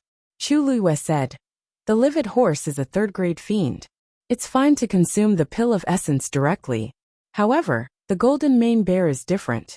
Hongyu happened to be injured and her body is weak. If she uses the entire pill of essence, the disadvantages will outweigh the advantages." She placed the remaining powder of the pill of essence in Mu Hongyu's hand, and instructed her seriously. "Divide the remaining powder into 2 doses. Use it once every 8 hours. Your injuries will be healed greatly." "Really? That's great." Mu Hongyu happily put away the things. Thinking of what had happened today, she felt very emotional. "I really didn't expect that I could use the powder ground from the golden mane bear's core of origin to heal my injuries. Furthermore, I was the one who helped you hunt it." Luyu had said that the 4 of them had contributed greatly as well. This victory belonged to the 4 of them. Even though he was injured, he would still be proud of such a battle result. In the past, news of Rong Jin hunting a 4th-grade fiend had spread for a long time. Compared to the one he hunted, their fiend was only stronger. Even in the entire academy, they could definitely be considered as the most outstanding batch. Sigh, it's a pity that the golden mane bear died. Otherwise, it would have been great to hunt it. Sinhu smacked his lips. "That's a rank 4 magical beast." Chu Liuyue's lips curved up. "That golden mane bear is a female bear that has been offended. There's no way it can be tamed. Keeping it by our side will only cause trouble." Sinhu chuckled. "I'm just saying. In that situation, either it died or we died. Of course we had to end it." Mu Hongyu leaned against the tree trunk with her uninjured shoulder, and could not help but agree. "Yeah, 4th-grade fiends aren't easy to find. Now that we're all injured, it'll be difficult for us to deal with fiends of this level in the future." It was not easy for them to meet one, but they did not expect it to be in danger because of Gu Mingzhu. Chu Luyue and Gu Mingfeng were better off, but her and Sinhu's injuries were indeed quite serious. They probably would not be able to gain much from Wanling Mountain this time. Sigh. I originally wanted to hunt a rank 4 magical beast, but it seems like there's no hope now. Chu Luyue suddenly knocked on her forehead lightly. Who said that there's no hope? Mu Hongyu widened her almond-shaped eyes. Don't tell me, you want to help me hunt? Chu Luyue smiled meaningfully. Why go through so much trouble? Isn't there a ready-made one? It's just inside. Gu Mingzhu stood at the entrance of a cave and said unwillingly. You walk in front. Chu Luyue said. Gu Mingzhu suppressed the anger in her heart and turned to walk inside. Chu Luyue and the others followed closely behind. Gu Mingzhu was tightly tied up, so they were not worried that she would do anything or suddenly escape. The cave did not look big, but it was very spacious inside. They walked for a while before reaching the innermost part. Chu Luyue saw a den at first glance. That's where the golden mane bear cub is. Gu Mingzhu said unwillingly. She was almost annoyed to death. She thought that she could pick up a treasure, but who knew that she would be killed? In the end, she even provoked Chu Luyue, who was difficult to deal with. She was tied up yesterday and could not sit or lie down. She stood like that for the entire night, and looked much more haggard. However, Chu Luyue did not let her go just like that. Instead, he asked her to tell him where she found the golden mane bear cub. She had no choice but to bring them here. As if it heard the movement, there was a sound in the den, as if something was moving. Then a round head poked out. It's really a golden mane bear cub. Mu Hongyu exclaimed softly. The golden mane bear cub was only the length of an adult's forearm. Its fur was still light gray, and there was a circle of slightly darker fur around its neck. It was obvious that it was born not long ago. When it grew up, its fur would naturally turn golden brown. It blinked and looked curiously at Chu Luyue and the others. It scratched its round ears, as if it did not understand what was going on. In the end, its gaze landed on Mu Hongyu, and it opened its arms wide. Mu Hongyu's eyes widened. WW, what does it mean? WW, want me to hug it? Chu Luyue thought for a moment. It's probably because you took the pill of essence. It felt a familiar aura from you, so it's especially close to you. Really? Mu Hongyu was skeptical. While they were talking, the golden mane bear cub saw that it did not get a response for a long time. It crawled out on its own and staggered to Mu Hongyu. It pounced on her leg and hugged it tightly. Mu Hongyu's heart melted instantly. She quickly hugged the cub. The golden mane bear cub was satisfied. It leaned on her shoulder and rubbed against it affectionately. Chu Luyue joked with a smile. It's still too young. It can't survive here alone. Why don't you take care of it in the future? Mu Hongyu was surprised and happy. Really? No one here is more suitable than you. Mu Hongyu naturally would not refuse. This was the cub of a 4th grade magical beast. It was the easiest to tame, and was the best choice for hunting. Moreover, this golden mane bear cub was very close to her. She really liked it. Then I won't hold back. Mu Hongyu carefully hugged the golden mane bear cub, and pinched its ears. Chu Luyue suddenly felt a little itchy on her cheek. She looked down, and saw that the cub had poked its head over, as if it was waiting for something. Seeing that Chu Luyue did not move, its 2 pointed ears twitched. Chu Luyue raised her eyebrows. This is asking for a pet. Mobile users, please browse for a better reading experience from Love Network.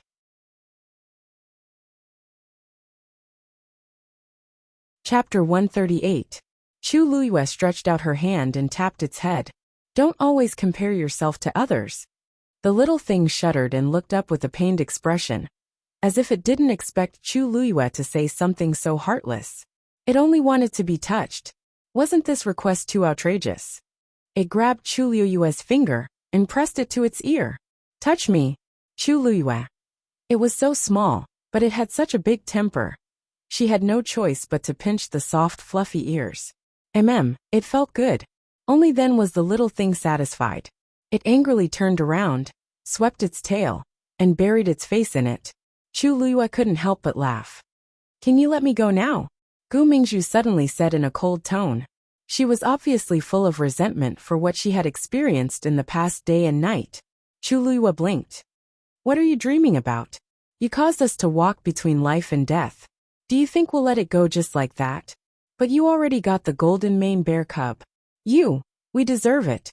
We defeated the golden mane bear. As long as we use its pill of essence as a clue, we'll find this place sooner or later. We only let you lead the way to save some time. You don't think this is a great contribution, do you?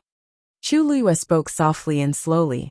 These 2 simple sentences made Gu Mingzhu speechless. At this moment, she finally realized that Chu Luyue really didn't plan on letting her go so easily. Then what do you want? Chu Luyue, don't go overboard. I still have a signal tube on me. If you dare to do anything to me, I'll definitely seek justice from the teachers and elders. Chu Luyue looked at the agitated Gu Mingzhu, and smiled indifferently and mockingly. That's good. We can also take the opportunity to ask.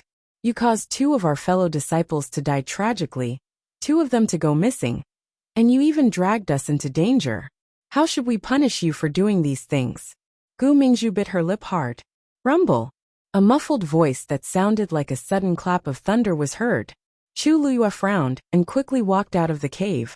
When she stood halfway up the mountain and looked down, she was completely stunned. What's wrong? What happened? This commotion is... Sin Hu was the first to catch up. When he reached Chu Luyue's side, he noticed that something was wrong with her expression, and couldn't help but follow her gaze. The moment he saw it, his eyes widened. At the foot of the mountain, in the forest, a group of magical beasts were rushing towards their mountain. Second-grade silver-feathered wind-chasing deer. Sinhu took a closer look and saw the silver feathers on their heads. He instantly recognized them. This kind of magical beast was actually very common. It had a gentle temperament and was extremely fast. Aristocratic families usually hunted them as mounts. However, they had always been alone. Why were there so many of them gathered all of a sudden? At a rough glance, there were at least 30 to 40 of them. However, this was not all. Behind them was a group of black bats.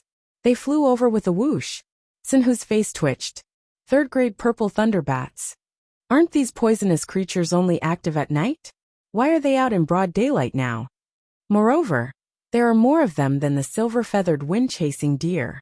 Chu Luiwa slowly clenched her fists in her sleeves. She quickly scanned the surroundings, her gaze heavy. At this moment, Mu Hongyu and the rest had also caught up. When they saw the situation at the foot of the mountain, they were also shocked. Wait, there's one in the northwest too. That's a fire cloud leopard. There's one in the south too. It's a golden-eyed beast. The few of them looked at each other. Mu Hongyu couldn't help but ask. Could it be, this is the magical beast tide? Otherwise, there was no way to explain the sudden appearance of so many magical beasts. Moreover, they were moving in unison. But shouldn't they be moving towards the center of Wanling Mountain? We're still in the periphery. Why are they moving towards us? Sinhu was puzzled. Chu Luiwa slowly clenched her fists in her sleeves. We're surrounded. At the same time, the others in Wanling Mountain also sensed that something was amiss. Somewhere, Si Ting and the rest were surrounded by third-grade red flaming tigers. The battle was in a stalemate, and both sides were injured. Si Yang wiped the blood off his face and gritted his teeth. Big brother, these red flaming tigers seem to be at odds with us. What should we do? They were unlucky to have met a lone red flaming tiger, so they helped a teammate hunt it. Who knew that the red flaming tigers would follow their auras and fight with them? After such a tough battle, they were almost exhausted. However, these red flaming tigers seemed to want to fight to the death with them. They had never heard of the magical beasts in Wanling Mountain being so difficult to deal with. Si Ting frowned. Zhou Yun and the other two are severely injured. We have to send them back immediately. Si Yang smiled bitterly. I've already pulled the signal tube, but teacher hasn't arrived yet. Big brother, the situation this time doesn't seem right. Si Ting pursed his thin lips. In fact, they all had this premonition. These magical beasts seemed to have been provoked by something, and their attacks were extremely strong. They had also met other teams earlier, and the situation was tragic. Many of them had already left with serious injuries. Teacher hadn't arrived yet, and he was probably delayed on the way. Roar! A red flaming tiger suddenly roared. Si Yang and the rest stared at them even more nervously, afraid that they would charge forward together. However, what surprised them was that the red flaming tiger suddenly turned around and ran into the forest. The other red flaming tigers followed closely behind. In the blink of an eye, they all disappeared. What's going on? Si Yang was stunned. Could it be that the magical beast tide has appeared? According to teacher, the magical beasts in Wanling Mountain would all rush toward one place at a time. Si Ting's heart was in his mouth. No, they're not going to the center of the mountain. More and more magical beasts gathered at the foot of the mountain. The few people standing on the mountain fell into a strange silence. They had already sensed that extreme danger was approaching. How can this be? Why are they coming for us? The golden mane bear cub in Mu Hongyu's arms suddenly became restless and struggled uneasily. She hugged and coaxed it for a while before finally calming it down. Chu Luiwa didn't say anything. These magical beasts weren't coming for them. They were coming for her. Digression. I planted a little devil and reaped a bunch of big devils. Mobile users, please browse and read. A better reading experience comes from Love Network.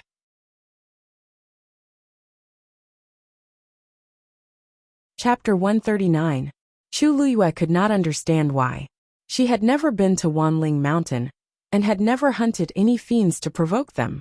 However, no matter if it was the livid horse at the beginning or the red wolf pack later on, She could clearly feel that these magical beasts were indeed coming for her. Lu Yu, what should we do now?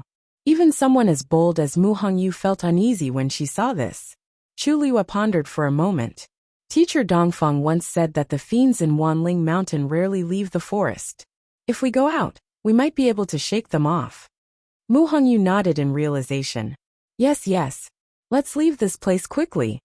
They could deal with 1 or 2 fiends, or even a group of them.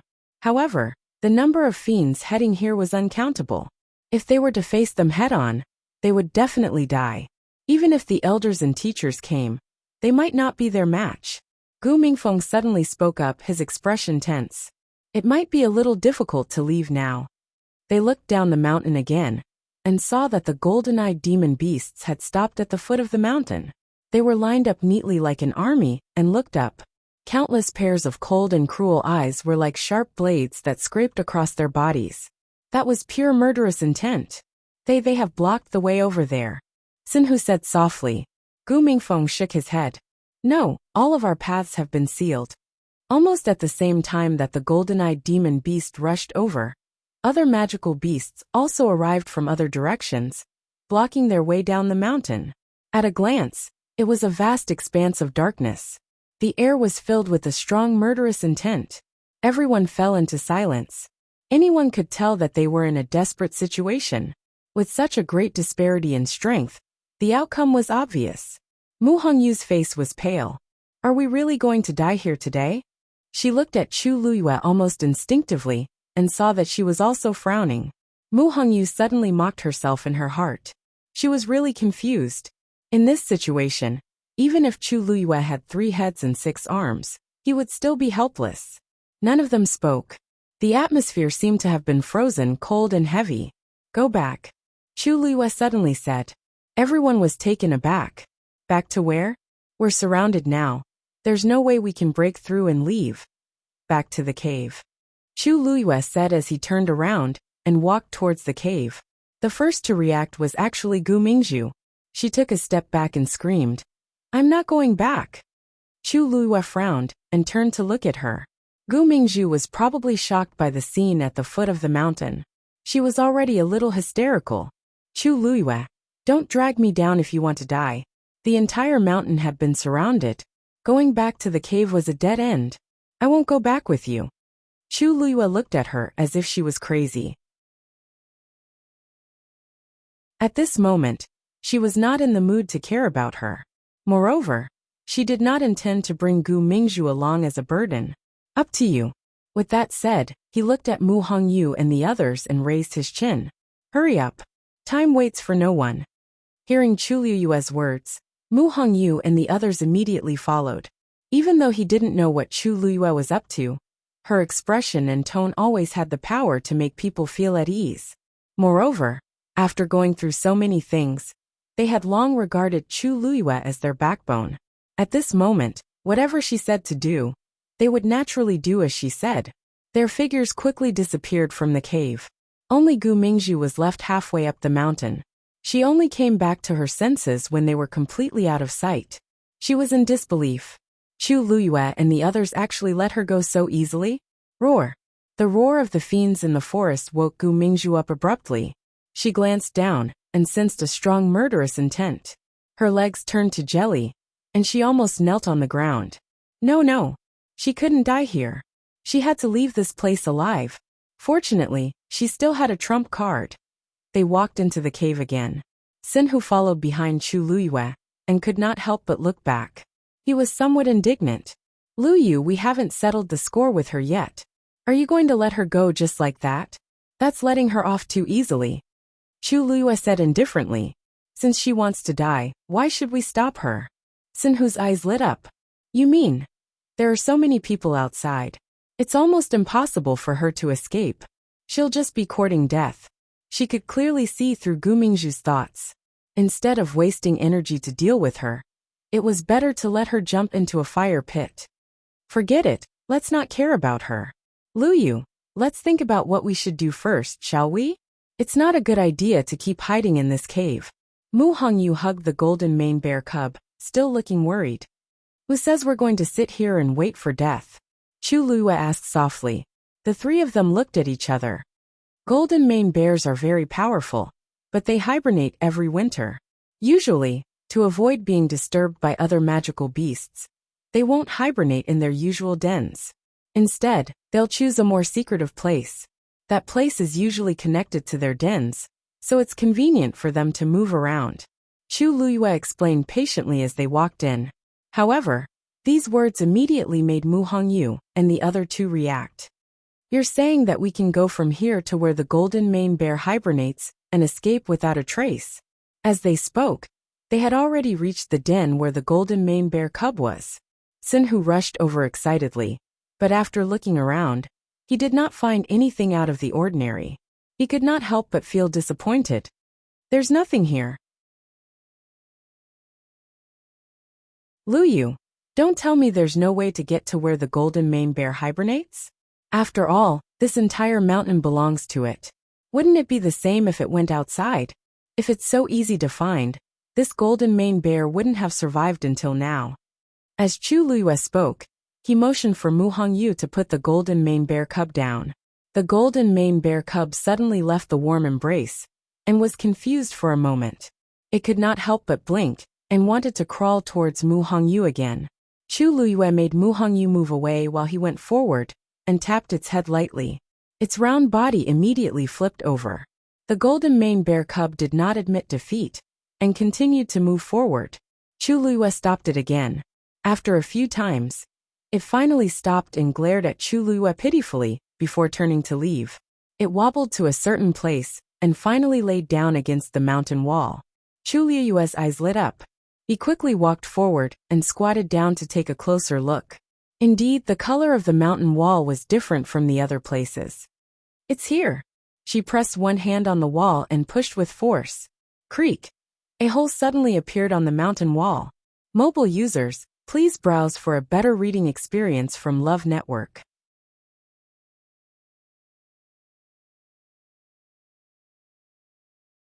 Chapter 140. Did you find it? Seeing the sudden appearance of the cave, they were overjoyed. Chu Luyue looked inside. It was dark inside, and she could barely see anything. Use this. A hand suddenly reached out, and in that hand was a grape-sized luminous pearl that emitted a bright light. Chu Luyue took the pearl and nodded at Gu Mingfeng. Thank you. It's my pleasure. With the help of the luminous pearl, Chu Luyue could finally see the situation inside the cave.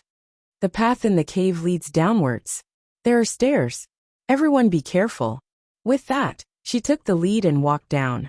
Mu Hongyu hugged the golden mane bear cub again, and quickly followed. When she passed by Gu Mingfeng, she smiled. Gu Mingfeng, you have quite a lot of things on you. This luminous pearl is worth a lot. Gu Mingfeng's status in the Gu family was very low. Usually when he was in school, he was more frugal with his food and clothing.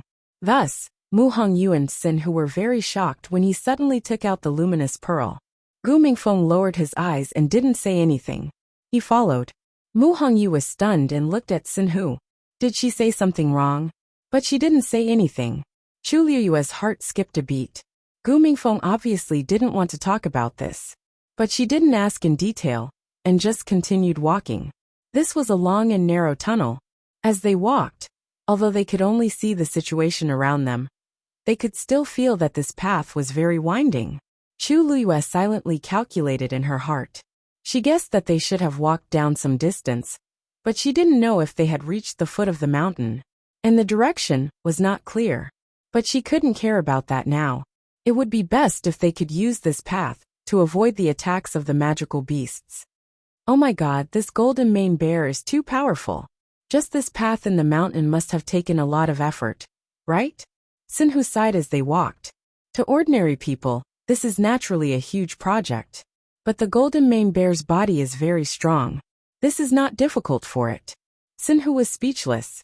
The golden mane bear is so strong, but it was still defeated by you. If you ask me, Luyu, you're the scariest one. Chu Luyue couldn't help but laugh. She had said a few times that they were able to defeat the golden mane bear because of their combined strength. But Sinhu seemed to think that she was hiding something and admired her a lot. With such a straightforward personality, it was hard for him to change his mind once he decided on something. Thus, Chu Luiyue decided not to explain further, and just let him be. They didn't see the end of it. Sinhu was a little. When is this going to end? Before she could finish speaking, the golden mane bear cub in Mu Hongyu's arms suddenly moved. When Chu Luiyue saw this, she finally heaved a sigh of relief. Almost there. They continued walking. Sure enough, it didn't take long for their vision to open up. A huge cave appeared in front of them. Sinhu quickened his pace, and was the first to walk over. He quickly looked around, and the excitement on his face froze. That's not right. Luyu, why isn't there an exit here? Chu Luiyue rubbed her forehead helplessly. This is where the golden mane bear hibernates. It's meant to prevent it from being disturbed. Why would there be an exit here? Then how do we get out? Chu Luiyue walked over step by step and scanned the surroundings. Naturally, we'll make an exit ourselves. Her tone was calm and natural, as if she was saying that the weather was good today. It was as if she didn't find her words shocking at all. Even Gu Meifeng couldn't help but frown. Make an exit? From here? Chu Luiyue nodded. If we work together, it shouldn't take too long. Luyu, are you serious? Mu Hongyu stared at her in a daze. We don't even know where we are. What if this place is at the bottom of the mountain? Won't we have to dig for months? It won't take that long. I've already looked around. The walls here are made of the same stone as the cave. We're still in the mountain. That's the center of the mountain, so we're definitely closer to the outside now. As long as we make an exit, everything won't be a problem. Chu Luiyue looked at the others who were still in a daze. Otherwise, do you have a better idea? They fell silent. Gu Meifeng took a deep breath. Tell us, where should we start? When Chu Luiyue and the others walked through the secret passage in the mountain, the situation outside became more and more tense. Unknowingly, the outside of the mountain was surrounded by many magical beasts. Fierce murderous intent filled the air, and it was frightening. However, they didn't go up the mountain to attack. Instead, they lined up neatly and looked like they were ready for battle. It looked like they were waiting for something. If someone saw this scene, they would definitely feel that something was wrong. But Gu Mingzhu didn't think so. She found a remote corner in the middle of the mountain and hid behind a big rock. After waiting for a while, she realized that the magical beasts didn't attack immediately. She couldn't help but heave a sigh of relief. Fortunately, there was always a way out. Although she didn't know why these magical beasts suddenly stopped, she felt very lucky. Because what she needed the most now was time. She touched her waist with one hand, looking anxious and excited. As long as no one disturbed her, she could escape safely. Suddenly, the smile on her face froze, and she looked at her belt in disbelief. That's not right. That thing was clearly here. Why is it gone now? Somewhere in Wanling Mountain. When Yen was rushing when he suddenly heard footsteps, his heart suddenly jumped. Looking over, he finally saw that the person who had come was Bai Chun. Behind him was Si Ting and the others. They were in a hurry, and seemed to be rushing to do something. When Yen went forward, Bai Chun, where are you going? Are Si Ting and the rest injured too? Bai Chun saw that it was Wen Yen, and quickly took a few steps forward with a serious expression. Wen Yen, do you feel that something is wrong? Wen Yen was stunned. You mean the magical beasts in Wanling Mountain are more aggressive than before? Bai Chun nodded and then shook his head. Not entirely. There were signs of this yesterday. A few elders and teachers already knew about it, and sent many seriously injured students out. But now, there is something more serious. Oh, what is it? Wen Yen asked curiously. Bai Chun took a deep breath, and briefly told him about what Si Ting and the others had encountered earlier. In fact, it's not just them. Many people encountered the same situation.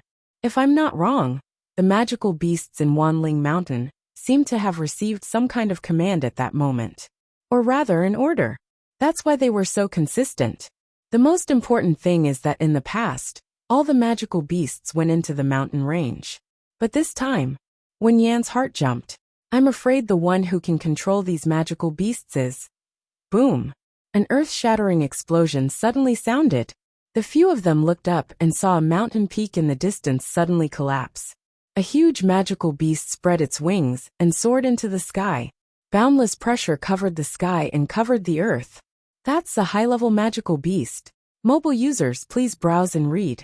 A better reading experience comes from the Love Network.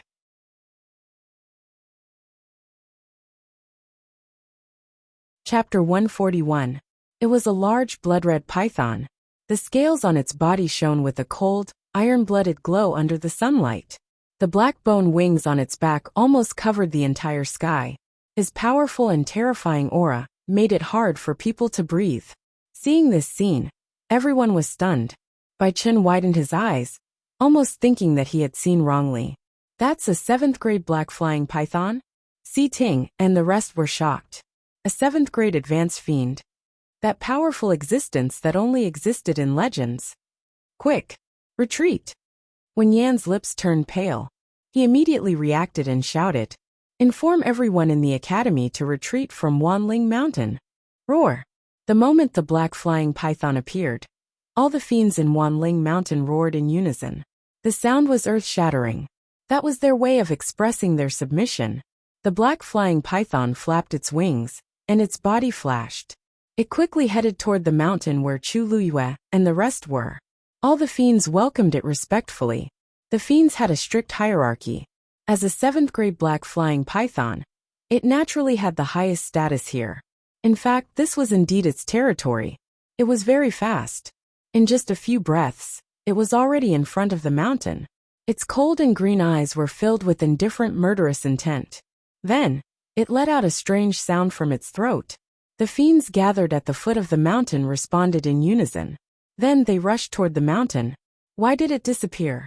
The family head had specially given it to her in the past, because he was worried that she would encounter danger. She could not bear to use it when she was chased by the golden mane bear. But she knew that she had to use it now. But why couldn't she find it? Gu Mingzhu searched her body again, but she still could not find it. She gradually panicked. If she did not have that thing, how could she leave this place safely? She could not help but look up at the fiend in midair. Although she could not recognize what it was, she was sure that it was an extremely dangerous high-level fiend. And now it seemed to be planning to attack. What should she do? Gu Mingzhu was so anxious that her heart was beating wildly. Her face was pale, and her limbs were cold. Rumble! Just as she was feeling worried, a loud sound was heard. She looked over in shock, only to see that the magical beasts at the foot of the mountain were suddenly charging towards the mountain peak. With so many magical beasts charging at her at the same time, it almost caused the rocks under her feet to tremble. She became more and more afraid, and ran in a certain direction in a panic. Chu Luyue and the others were just about to start looking for the exit, when they felt a powerful fluctuation. A few pieces of gravel fell from the mountain wall. Mu Hongyu was shocked. What's wrong? What happened outside? It seems like someone is attacking. No. It should be those magical beasts. Sinhu suddenly came back to his senses. Who else could it be other than them? Why are they attacking the mountain? Are they trying to force us out? Mu Hongyu frowned. Why are they targeting us? Chu Luyue lowered his eyes slightly. Gu Mingfeng narrowed his eyes when he saw her expression. Do you want to continue? They all looked at Chu Luyue. Under such circumstances, there didn't seem to be much point in continuing to stay here and break out of another exit. Perhaps they didn't have the time at all. With those magical beasts chasing them so crazily, they would only die if they stayed here. Chu Luyue pondered for a moment and finally said, "Continue. I'll go back." What? Mu Hongyu was shocked and pulled her back. Are you crazy? Won't you be courting death if you go back now? The entire mountain has been surrounded. Even if we don't go out, we won't be able to escape. If I go back, I can still buy some time. Take advantage of this opportunity to continue forward and break out of another exit. It should be safer to go out from there. As Chu Luyue spoke, she suddenly took something out of her sleeve. It was a palm-sized black crystal disc with some engravings on it. It looked very mysterious and had a faint suppressive aura. Shock flashed across Gu Mingfeng's eyes when he saw this. He immediately looked at Chu Luyue. This is Black Xian Formation Crystal. Mu Hongyu recognized what it was and exclaimed, "Why do you have this?" The so-called Black Xian Formation Crystal was a Xian formation engraved on a black crystal to seal the power of the Xian formation inside. This item was extremely precious because even a low-level Xian master could activate the Xian formation on it with just a little bit of power. From there, they could use a Xian formation of a higher level, and the attack power would naturally be stronger. However, this black Xian formation crystal was extremely difficult to engrave. It was rare even for aristocratic families. Chu Luiyue shook her head. This isn't mine. It's Gu Mingzhu's. Gu. Mu Hongyu was at a loss for words, but she immediately reacted. You secretly took it. When? Chu Luiyue raised her eyebrows nonchalantly. That's not important. She owes us so much. Just take it as some interest for now. Sinhu gave him a thumbs up in admiration. I was wondering why you let her off so easily. She was still complaining that you let her off too easily. So you simply took drastic measures to deal with her. No wonder Gu Mingzhu didn't want to come with us. There are so many fiends at the foot of the mountain, but she dared to stay outside and planned to escape alone. So it's because she has this treasure as her trump card. There is a level 5 Xian formation engraved on it. It's extremely powerful and can help you a lot. After Chu Luiyue finished speaking, she handed the black Xian formation crystal to Gu Mingfeng. I've already activated more than half of the Xian formation on it. You just need to inject a bit more power into it, and it will be completely activated. I'll leave Hongyu and Sinhu to you. Gu Mingfeng was stunned. He didn't expect Chu Luiyue to say such a thing. Leave the two of them to me. Does she trust me? Chu Luiyue seemed to have seen through Gu Mingfeng's doubts. Her lips curled up slightly, and her gaze was fixed. I'll see you outside the mountain. Gu Mingfeng didn't know what to feel. He had never been so valued and trusted by anyone before. Even though he had outstanding talent, he was still looked down upon and humiliated because of his lowly background. Everyone in the Gu family said that he was cold-blooded and was just an ingrate. They had the same blood flowing in their veins, but they also gave him the deepest pain. But Chu Luiyue, they had only known each other for a few days, but she was actually willing to trust him so much. He looked into her eyes. There was no contempt, sarcasm, or mockery in those clear and bright eyes. There was only calmness and calmness. She was serious. Gu Mingfeng felt something surging in his heart. In the end, he reached out and took the black Xian formation crystal. Okay. Chu Luiyue's eyes curved into crescents as she smiled. Since Gu Mingfeng said so, it meant that he was willing to give it his all. Mu Hongyu and Sinhu were injured. After she left, they could only rely on him. She returned the luminous pearl to Gu Mingfeng and didn't say anything else. She turned and left. Her figure quickly disappeared into the darkness. Luyu. Mu Hongyu took a step forward, wanting to stop her. Gu Mingfeng walked in front of her. Since she said that she'll see you outside the mountain, she definitely won't go back on her words. Instead of worrying, why don't we act quickly and meet up with her? We don't have much time. The longer we delay, the more danger she will be in. Mu Hongyu bit her red lips. She was struggling in her heart. Finally, she nodded vigorously. Let's go. Mobile users, please browse and read. A better reading experience comes from Love Network. You're tuning in to the Li Mei's Sword of Destiny YouTube channel. We're so grateful for your support. And don't forget to subscribe to join us on this incredible journey through captivating stories. Your generosity through donations truly makes a world of difference, as it's the primary source of revenue that allows me to expand and enhance this channel for you. Thank you from the bottom of my heart for being a part of this adventure.